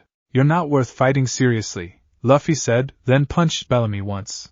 A single, Haki-coated blow that sent the hyena crashing through 3 buildings. The entire town went silent, staring at this seemingly ordinary teenager who just demolished a 55 million berry pirate with one punch. Let's go, Luffy said to his crew.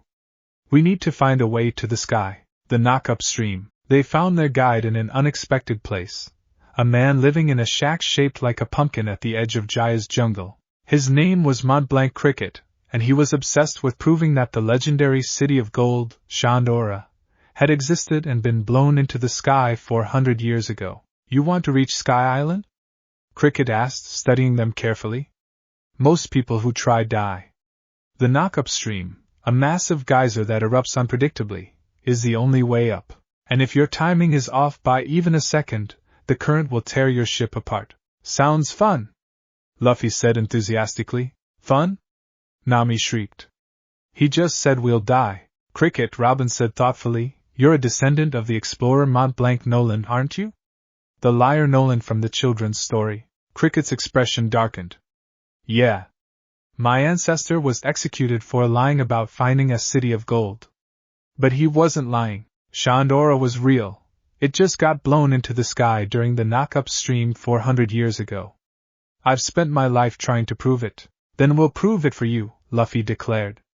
We'll go to Sky Island, find the city of gold, and show everyone that Nolan was telling the truth. Cricket stared at Luffy, seeing the absolute conviction in his eyes. You really believe that, don't you? Of course. Why would I lie? Cricket felt tears welling up. Decades of mockery and loneliness, suddenly met with simple, earnest belief. All right then. I'll help you reach the sky, but you have to promise, if you find Shandora, ring the golden bell that Nolan wrote about in his log. Let the world know he wasn't a liar. Deal.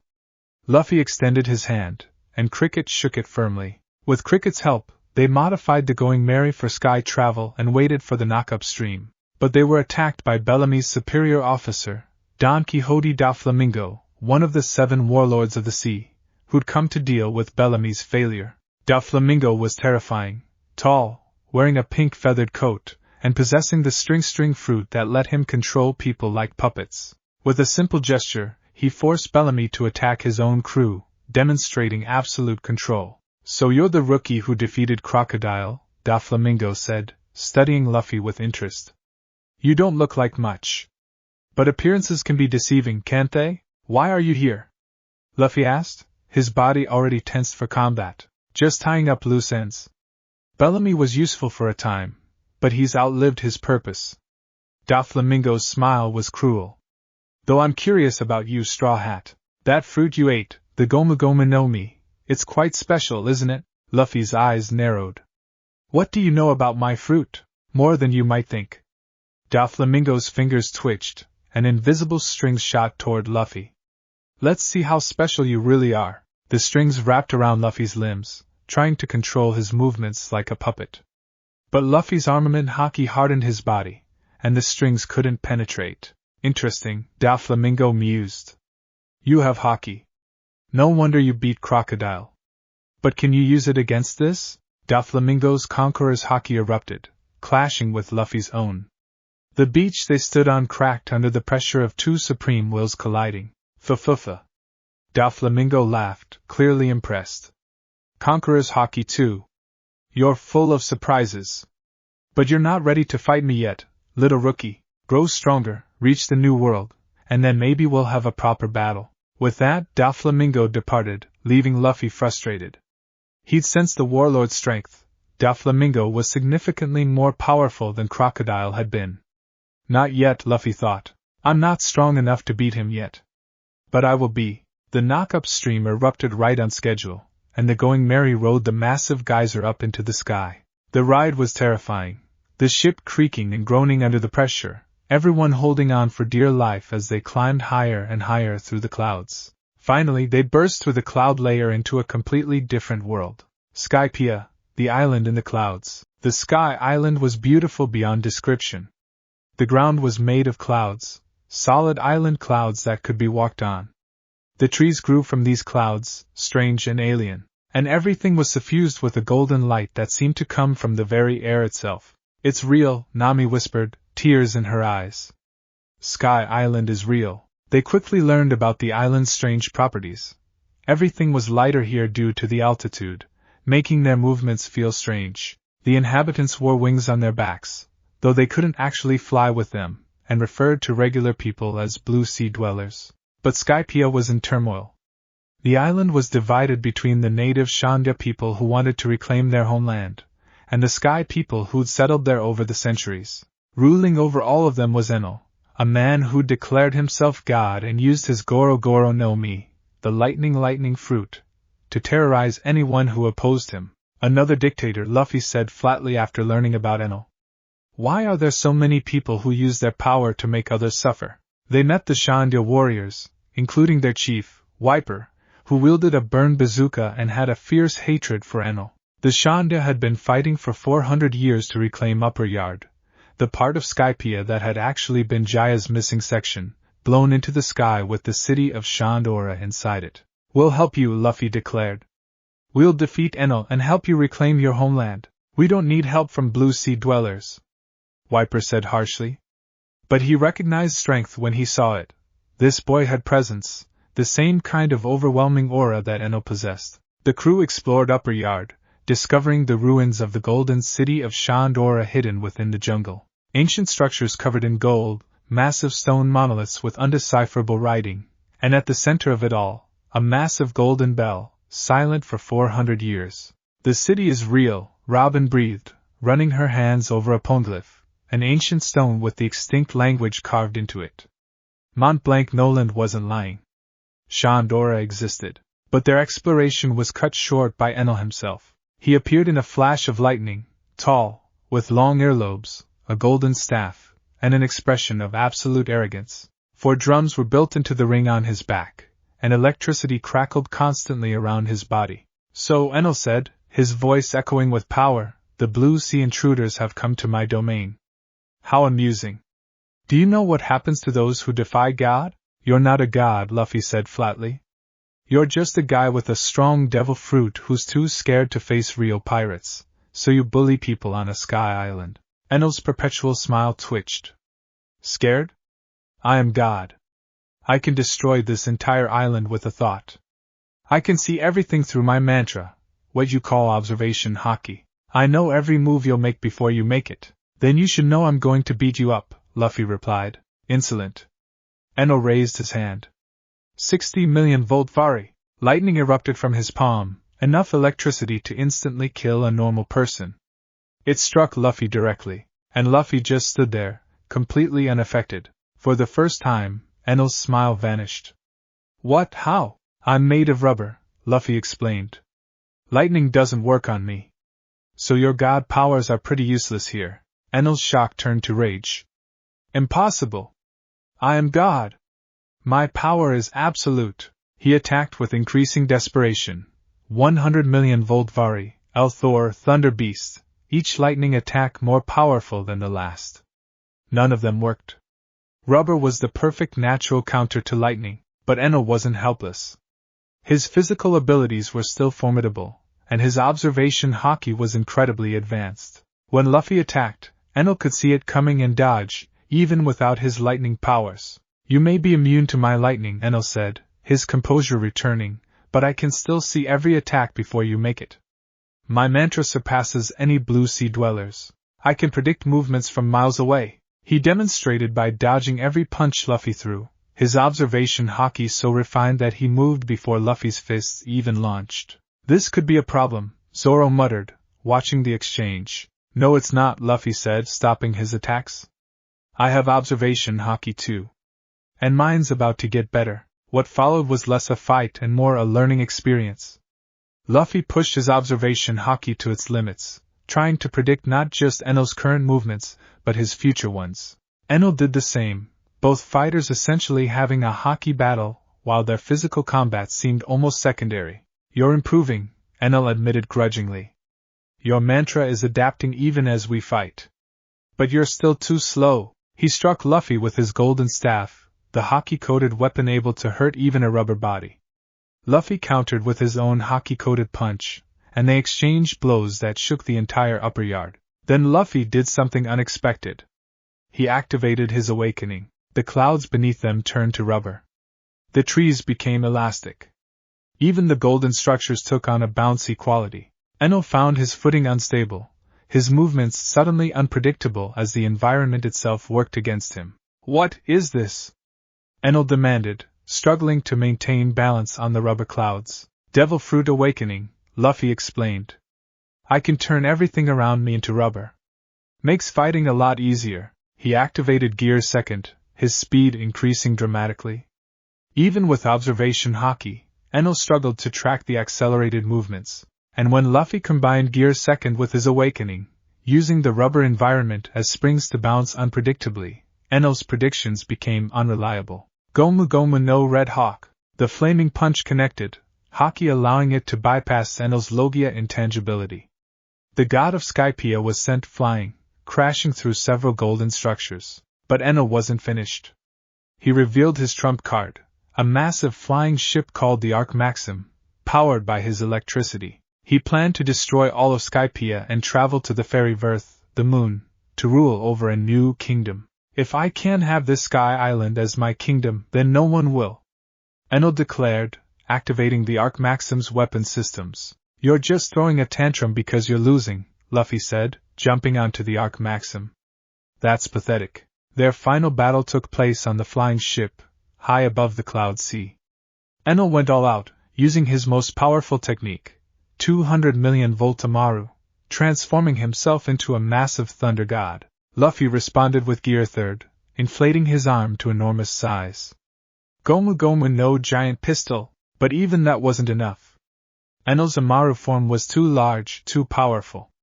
The battle was at a stalemate until Luffy had an idea. He wrapped his giant rubber arm around the golden ball at the base of the Arc Maxim, using it like a weapon. Then, using the rubber properties of his awakened environment, he created a massive slingshot effect. Gomu Gomu no. Luffy pulled back with all his strength, the rubber environment stretching impossibly far. Golden Rifle. The attack launched him forward like a bullet, the golden ball acting as a battering ram coated in his armament Haki. The impact was tremendous. It struck Enel's Amaru form dead center, channeled all of Luffy's power through the gold, and sent the god crashing down from the Arc Maxim. Enel fell all the way down to Upper Yard, creating a crater on impact. The self-proclaimed god was unconscious, defeated by a teenager from the Blue Sea, ringing the golden bell. With Enel defeated, the threat to Skypia was eliminated. But Luffy had one more promise to keep. He climbed to the top of the giant jack, the massive beanstalk where Shandora's golden bell rested, and with all his strength, struck the bell with his Haki-coated fist. Gum! The sound was magnificent, reverberating across the entire sky. It rang clear and true, a sound that hadn't been heard in 400 years. The note traveled down through the clouds, all the way to the blue sea below, where Cricket heard it on the distant beach of Jaya. He did it, Cricket whispered, tears streaming down his face. He rang the bell. My ancestor, you weren't a liar. Shandora was real. The City of Gold exists. In Skypia, the Shandora warriors and Sky people alike stopped their eternal conflict, listening to the bell that had symbolized their shared history. Tears flowed freely as old wounds began to heal. Thank you, Wiper said to Luffy, the proud warrior showing genuine gratitude. You've given us back something we thought was lost forever. Just keeping a promise, Luffy replied with his trademark grin. Before they left, the grateful Sky people gave them gifts, gold from the city of Shandora, Nami's eyes turned into berry symbols, unique weapons, and most importantly, information about the One Piece carved on the poneglyph that Robin had discovered. This poneglyph mentions the ancient weapon Poseidon, Robin explained to the crew. It's part of the world's true history that the world government wants hidden. Will it help us find the One Piece? Luffy asked. Perhaps. The poneglyphs are connected to the Rio poneglyph, the true history stone that supposedly tells the complete story of the Void Century. And the Rio poneglyph might reveal where the One Piece is located. Then we need to find more of these stones, Luffy decided. For Robin's dream, and for mine. They descended from Skypia using an octopus balloon, a gentler method than falling, and returned to the Blue Sea with stories that would seem impossible to anyone who hadn't experienced them, but their adventures had consequences. Their victory over Enel and the ringing of the golden bell had been witnessed by agents of the world government, and their bounties, already notable, were about to skyrocket. Monkey D. Luffy, 300 million berries, defeating a warlord and Enel, possessing all three types of Haki and Devil Fruit awakening. Roronoa Zoro, 120 million berries, incredible swordsmanship and Haki. Nico Robin, 80 million berries, ability to read poneglyphs. The other crew members received their first bounties as well, marking them all as serious threats to the world government. 300 million? Usopp stared at Luffy's wanted poster in disbelief. That's higher than most New World pirates. The government's taking us seriously now, Robin said quietly, worry in her voice. This level of bounty will attract dangerous attention. Good, Luffy replied confidently. Let them come. We're ready for whatever the Grand Line throws at us. But he had no idea just how tested that confidence would be in the trials ahead. The Going Merry sailed into Water 7, a magnificent city built on water, with canals instead of streets and buildings stacked impossibly high. It was a city of shipwrights, famous throughout the world for producing the finest vessels ever to sail the seas. But the Merry was struggling. The ship creaked and groaned with every wave, damage from their journey becoming impossible to ignore. The fall from Skypia had been the final straw. Structural damage that even Usopp's desperate repairs couldn't fully fix. We need a shipwright to look at her, Nami said worriedly, running her hand along the railing. The Mary's been so good to us, but she's falling apart. They docked at one of Water 7's many ports and sought out the best shipwright company in the city, Rayleigh Company, run by the legendary shipwright ISSEI. With the gold from Skypia, they had more than enough money to afford proper repairs. But the news they received was devastating. Your ship is beyond repair, said a tall man with a long nose, wearing a mask and horns. This was Kaku, one of Raleigh's top shipwrights. The keel is broken. That's the ship's backbone. Once that's damaged this severely, the vessel is essentially dead. I'm sorry, but the Going Merry can't be fixed. The crew stood in stunned silence. What do you mean can't be fixed? Usopp's voice was shaking. There has to be something. We just need better materials, more time. The ship is done, Kaku said firmly but not unkindly. She sailed far beyond what she was designed for. You should be proud. She carried you through the Grand Line when she was only meant for coastal waters. But her journey is over. No! Usopp shouted. You're wrong. The Merry can still sail. I can fix her. I always fix her. Usopp, Nami started. Shut up. Usopp's eyes were wild with desperation. None of you understand. The Merry isn't just a ship. She's our home. She's our nakama. We can't just abandon her. We're not abandoning her, Luffy said quietly, his voice heavy with sadness. But if she can't sail anymore, we need a new ship. That's reality. Reality? Usopp turned on Luffy, anger and grief mixing together. Since when do you care about reality? You're the one who always says impossible things are possible. You're the one who never gives up. But now you're just going to throw away our ship? I'm not throwing her away. Luffy's voice rose, his own emotions boiling over. Do you think this is easy for me? The Merry was a gift from Kaya. She carried us through everything. But she's broken, Usopp, and I have to think about the crew's safety, so we just get a new ship. Just replace her like she never mattered? Usopp's voice cracked. What about when one of us gets too broken? Will you replace us too? That's different, is it? Usopp grabbed Luffy's collar. How is it different? You're saying if something's too damaged, we just throw it away and move on. Enough. Zoro's voice cut through the argument like a blade. Both of you stop. This isn't helping. But the damage was done. Usopp's deepest fear, that he was the weakest member of the crew, the most easily replaced, had bubbled to the surface. And Luffy's obligation as captain to make hard decisions for the crew's survival had created an impossible situation. Fine, Usopp said, his voice cold. If you're abandoning the Merry, then you're abandoning me too. I challenge you, Luffy. For ownership of the Going Merry. If I win, the ship stays with me and I leave the crew. Usopp, you can't be serious. Nami tried to intervene. I'm completely serious. Usopp's hand moved to his slingshot. Luffy, do you accept? Luffy looked at his friend, his companion who joined them back in Syrup Village, who'd grown so much braver, who'd become an irreplaceable part of their crew. And now he was asking for a duel. I accept, Luffy said quietly. Tonight. At the shore, the duel. That evening, as the sun set over Water 7, the crew gathered at an isolated shore. The Going Merry was docked nearby, as if watching over the confrontation. Usopp stood at one end of the beach, his slingshot ready, bags packed beside him. Luffy stood opposite, his expression unreadable. Luffy, Sanji said quietly, you could end this instantly. Don't destroy him. He's our friend. I know, Luffy replied. But I have to fight seriously. Anything less would disrespect him. The duel began. Usopp attacked first, launching a barrage of attacks, smoke stars, impact wolves, firebird stars. He used every trick he developed, every clever technique that had helped him survive fights against much stronger opponents. Luffy dodged them all with his observation haki, not even needing to use Gear Second. But he didn't counterattack. He just dodged, waiting. Fight back! Usopp screamed, tears streaming down his face. Don't just stand there.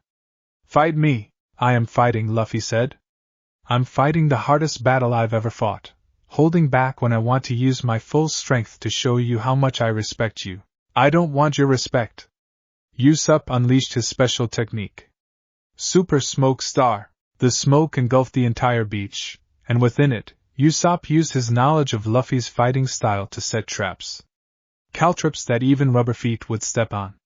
Nets designed to tangle. Impact dials stolen from Skypia that could release stored kinetic energy. For a moment, it seemed like Usopp's strategy might work. The traps activated, the impact dials released their energy, and Luffy was caught in a net. But then Luffy used armament haki, hardening his body. The traps shattered. The net tore. And he walked out of the smoke completely unharmed. You're strong, Usopp, Luffy said. You've gotten so much stronger since we met. Your strategies, your courage, your determination, they're all incredible. But you can't beat me, not because you're weak, but because I've trained my entire life for this. And right now, I need to show you the difference. He activated Gear Second, moving faster than Usopp's eyes could track. In an instant, he was behind Usopp, his haki-coated fist pulled back. But he didn't aim for Usopp's body. Instead, he punched the ground beside him, the shockwave knocking Usopp off his feet without causing serious injury. I win, Luffy said quietly. The going merry. I'll take care of her. I promise. We'll give her a proper farewell. Usopp lay on the ground, staring up at the sky, tears flowing freely. I couldn't do anything. I couldn't protect her. I'm too weak. I've always been too weak. You're not weak, Luffy said, and there was genuine emotion in his voice. You're one of the bravest people I know. But being brave doesn't mean you can do everything alone. That's why we're a crew, we help each other. Then why does it feel like I'm useless? Usopp's voice broke. Compared to you with your haki and devil fruit, compared to Zoro with his swords, compared to everyone else, what do I contribute? You contribute heart, came an unexpected voice. They turned to see a man approaching, tall, wearing only swim briefs, with blue hair styled in a pompadour. This was Frankie, one of Water 7's most notorious ship dismantlers and a cyborg who'd modified his own body. I heard about your situation, Frankie said, his voice surprisingly emotional for someone who looked so tough. And I gotta say, kid, he pointed at Usopp, you've got the spirit of a true shipwright. Loving a ship so much you'd fight your captain for her? That's super! He struck a pose that somehow made his earlier statement less serious. Who are you? Luffy asked. Name's Frankie. I'm a shipwright, a cyborg, and a huge pain in Iceberg's ass. Frankie walked over to the Going Merry, running his mechanical hand along her hull. This ship, she's been through hell, but she has soul. Ships that are loved develop a spirit, you know? And this one's spirit is still fighting. Can you fix her? Usopp asked desperately. No, Frankie said bluntly. She's too far gone.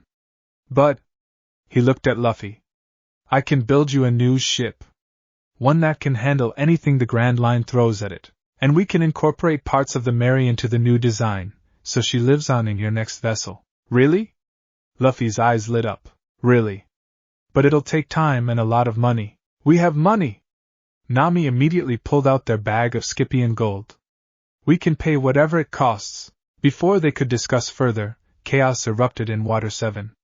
The city was suddenly under attack, not by pirates, but by government agents. CP9, a secret cipher pole unit of assassins working directly for the world government, had revealed themselves. Their target, Nico, Robin, and the Pluton blueprints supposedly hidden somewhere in Water 7. The truth about Robin. The crew rushed back to their temporary lodging only to find Robin gone and a note left behind. I'm sorry.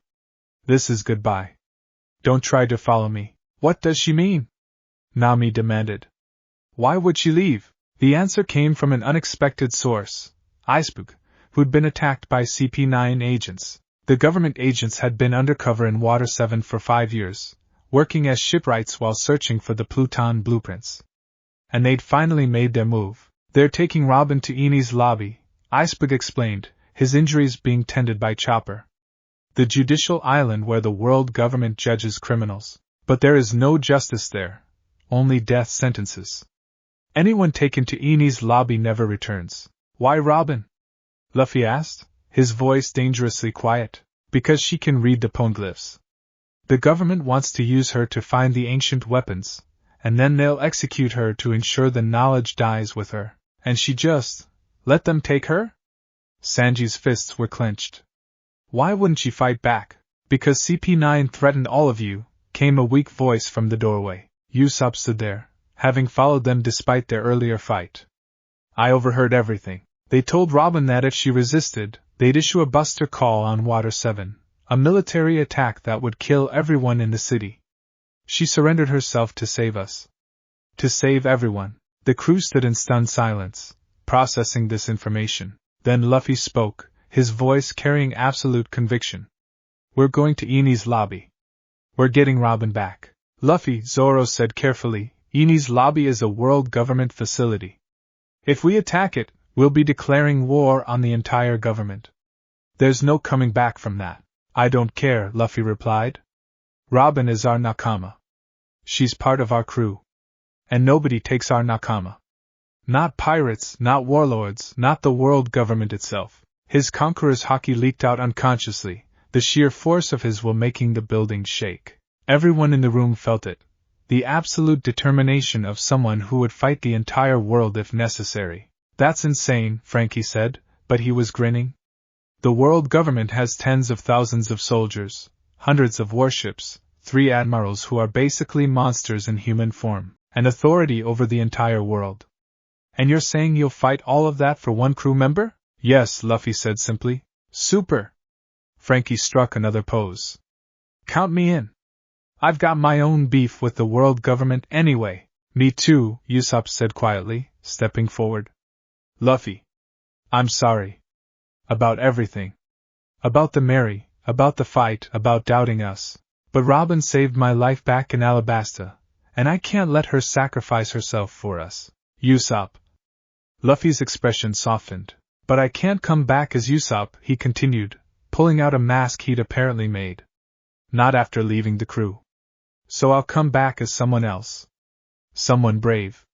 Someone who won't run away. He put on the mask, a long-nosed face with a determined expression. My name is Sogeking, the king of snipers.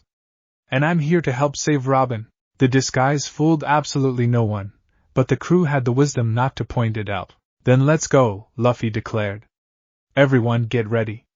We're going to war. The assault on ISSEI's lobby. ISSEI's lobby was massive, an island fortress with 3 primary gates, thousands of marine soldiers, and CP9's elite assassins. It was a symbol of world government power, supposedly impregnable. The Straw Hat pirates attacked it head-on. Open the gates. Luffy's voice boomed across the water as their jury-rigged raft approached the first gate. This is ISSEI's lobby. A marine guard shouted back. Unauthorized entry is forbidden. Turn back or... Luffy's Conqueror's Haki erupted like a tidal wave. Marines collapsed by the hundreds, foam bubbling from their mouths. The weaker soldiers fell instantly, while even the stronger ones struggled to stay conscious under the spiritual pressure. Monster! The remaining Marines screamed, firing their weapons desperately. Zoro drew his swords, his own Haki coating the blades. 3-sword style, Sanzen Sekai. His attack generated a cutting shockwave that sliced through the first gate like paper. The massive structure collapsed, opening their path forward. Sanji lit a cigarette, his leg igniting with flames, a technique he'd developed called Diable Jam. Let's not waste time. Robin's waiting. They stormed through ISSEI's lobby like a force of nature. Marines tried to stop them and were blown away. Officers tried to organize defenses and were overwhelmed. The Straw Hats had become too strong. Their training, their experiences, their bonds had forged them into something the world government hadn't prepared for. At the Tower of Justice, they finally encountered CP9. The assassins stood before them, 6 elite fighters who'd trained since childhood in the Rokushiki martial arts, techniques that pushed human physical capabilities beyond normal limits. "So you're the rookies who've been causing such trouble," said Rob Lucci, CP9's strongest member. He was tall, wore a top hat, and had a pigeon on his shoulder. His cold eyes assessed the Straw Hats like a predator evaluating prey. "Impressive that you made it this far. But this is where your journey ends. Where's Robin?" Luffy demanded. "On her way to the gates of justice, to be transported to Marine headquarters for execution," Lucci replied emotionlessly. "You're too late. Then I'll just have to catch up," Luffy said, activating Gear Second. "Get out of my way. You think you can order me around?" Lucci's expression remained cold, but there was a hint of curiosity. "Let me show you the difference between a government-trained assassin and a self-taught pirate." Lucci's body transformed. His devil fruit, the cat fruit model, leopard, turned him into a massive hybrid form with incredible power and speed. "Rokushiki, Soru!" He vanished using the high-speed movement technique, appearing behind Luffy with his finger extended. "Sure gone." The finger thrust could pierce through steel, aimed directly at Luffy's heart. But Luffy's observation Haki had sensed it coming. He turned, catching Lucci's finger with armament Haki-coated palm. "You're fast," Luffy acknowledged.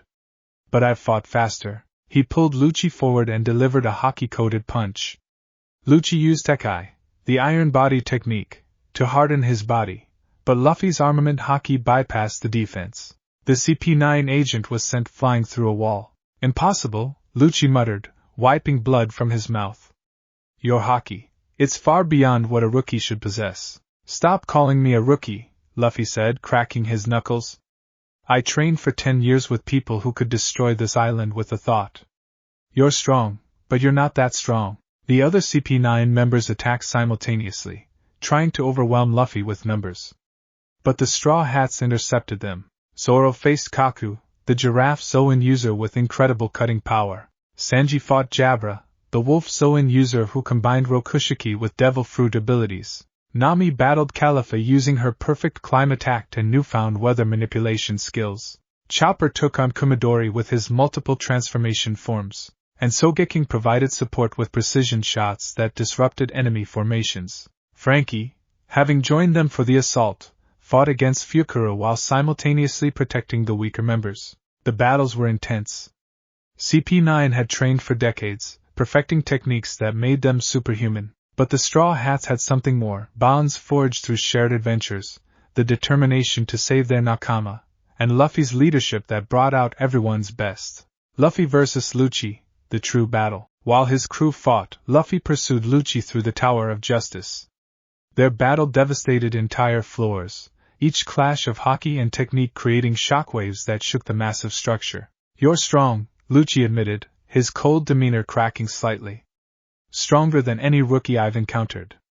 But strength alone isn't enough. I've killed hundreds of people. I've been training to fight since I was 6 years old. I am the world government's ultimate weapon." He activated his Zoan Awakening, a technique that made his hybrid form even larger and more powerful, with enhanced recovery. Life return, Saimai Kikken. His body expanded further, muscles bulging grotesquely. This was Lucci's ultimate form. Decades of training and devil fruit mastery combined into one overwhelming package. Rokogen, Lucci's ultimate technique, a shockwave generated from within that could destroy internal organs, shot toward Luffy at point-blank range. Luffy activated both armament and observation Haki, hardening his body while predicting the exact trajectory. The shockwave hit but was partially deflected by his Haki defense. It still hurt. Badly. Luffy coughed blood, feeling his ribs crack from the internal damage. "See?" Lucci said coldly. "This is the difference between us. I've perfected my techniques over a lifetime. What have you done? Played at being a pirate for a few months? A few months?" Luffy stood up, his body already beginning to heal thanks to his rubber constitution. I've been training for 10 years. With my grandfather, the marine hero who fought the Pirate King, with Silver's Rayleigh, the Dark King himself. They pushed me harder than your government ever pushed you. He activated Gear 2nd, then Gear 3rd simultaneously, something he'd been practicing but hadn't perfected yet. His body turned pink with steam while his fists inflated to enormous size, combining speed and power in ways that shouldn't be possible. Goma Goma no. Luffy's arms coated with advanced armament Haki turned completely black. Gigant Jet Shell. The attack was devastating. It combined the massive power of Gear 3rd with the blistering speed of Gear 2nd, all enhanced by Haki that bypassed Lucci's iron body defense and Zoan durability. Lucci tried to block with Tech Eye, but the punch shattered through his defense. His body flew backward, crashing through multiple walls before finally stopping. But he stood up, blood streaming from multiple wounds. Is that all you have? Because I can still fight. I won't fall until you're dead. Then I'll just have to hit harder, Luffy replied. He activated something new, a technique he'd been developing based on his understanding of Gear 4th but adjusted for his current stamina. Instead of inflating his entire body, he inflated just his arms while keeping Gear 2nd active throughout his body. Gear 2nd, Kong Gun. His Haki-coated, compressed rubber fist shot forward with incredible force. Lucci couldn't dodge. The speed was too great, the power too concentrated. The punch connected, and Lucci's eyes rolled back. The CP9 assassin fell, unconscious before he hit the ground. Luffy stood over his defeated opponent, breathing heavily. You were strong. Really strong. But you fight for a government that doesn't care about you. I fight for my nakama. That's the difference. Robin's declaration. Luffy rushed to where Robin was being held, at the very edge of the gates of justice. She stood on a platform, surrounded by CP9 agents, now mostly defeated, staring out at the ocean with tears in her eyes. Robin! Luffy called out. She turned, shock and hope warring on her face. Luffy? Why are you here? I left to protect you all. If you're here, CP9 will kill you. CP9 can't kill me, Luffy replied confidently. I already beat their strongest guy. Now come back to the ship. We're leaving. I can't. Robin's voice cracked. Don't you understand? The world government wants me dead. They've wanted me dead since I was 8 years old. Everyone I've ever traveled with, everyone who's ever tried to protect me, they've all been killed or worse. I'm cursed. I bring destruction to everyone around me. So what? Luffy asked simply. Robin stared at him, not understanding. So what if the world government wants you dead? So what if it's dangerous to have you on our crew? So what if the whole world turns against us? Luffy's voice carried absolute conviction. You're our nakama. You're part of our crew. And I decided that back in Alabasta when you asked to join. Nothing's changed. Everything's changed. Robin screamed, her composure finally breaking. Do you know what happens to people who defy the world government? They issue a buster call, 10 warships, 5 vice admirals, and enough firepower to wipe an entire island off the map. They'll kill everyone in Water 7 just to get to me, then let them come. Luffy's Conqueror's Haki erupted, the sheer force of his will making the air shimmer. I don't care if it's 10 warships or 100. I don't care if they send all 3 admirals. Nobody takes my nakama. He pointed at the world government flag flying above the gates of justice, the symbol of ultimate authority in their world. Robin, tell me. Who do you want to be with? Us or them? Robin looked at Luffy, at his unwavering determination, at the crew behind him who'd fought through thousands of marines and elite assassins just to reach her. Tears streamed down her face as 20 years of loneliness, fear, and desperation finally broke through. I want. She sobbed, her voice barely a whisper. I want to live. I want to sail with you. I want to see the world and learn its history. Take me with you. That's all I needed to hear, Luffy said with his trademark grin. Sogeking. Shoot down that flag. Usopp pulled out his slingshot, loading a special Firebird star. He aimed carefully at the world government flag flying high above them, the symbol of their enemy's authority. Firebird Star. The shot flew true, striking the flag dead center. It burst into flames, burning away to ash. Every Marine, every government agent, everyone watching from Water 7 gasped in horror. The Straw Hat Pirates had just declared war on the world government itself. Now then, Luffy said, turning to Robin with his hand extended, let's go home. Robin took his hand, finally allowing herself to believe in the impossible, that she'd found a place where she belonged. The Buster Call and escape. Their celebration was short-lived. Admiral Aokiji, one of the 3 Marine admirals, had been dispatched to Eni's lobby. And he'd authorized the Buster Call. 10 warships appeared on the horizon, their cannons trained on the island. Everyone, run! Frankie shouted. The Buster Call doesn't care about Marine casualties. They'll sink this entire island. The crew raced toward the shore where Frankie had promised a ship would be waiting. Behind them, cannons fired, destroying buildings and Marines alike. The world government was willing to sacrifice its own people to eliminate the threat the Straw Hats represented. At the shore, a magnificent ship waited, built in secret by Frankie using the atom wood he'd been saving for years. It was larger than the Going Merry, more robust, with a lion figurehead and multiple cannons. This was the Thousand Sunny. Get on! Frankie shouted. I'm coming with you. I built this ship to sail the world, and you're the crew crazy enough to do it. They scrambled aboard as cannonballs rained down around them. But they weren't quite ready to leave. The Going Merry, damaged as she was, had somehow sailed to Eni's lobby on her own, driven by a ship's spirit that refused to abandon her crew one last time. Merry, Luffy whispered, seeing their old ship one final time. The Merry carried them away from Eni's lobby, her broken hull straining with every wave. They made it a safe distance from the island before she finally gave out, her keel breaking completely. I'm sorry, the Merry Spirit said, a manifestation of the Cloboterman, the ship's soul that had developed from being loved so much. I wanted to carry you further, but this is my limit. Thank you for loving me. Thank you for taking care of me. I was happy. The crew stood on the Thousand Sunny, watching as the Going Merry sank beneath the waves. Even the usually stoic Zoro had tears in his eyes. Luffy, remembering his promise to Usopp, saluted their old ship. Thank you, Merry.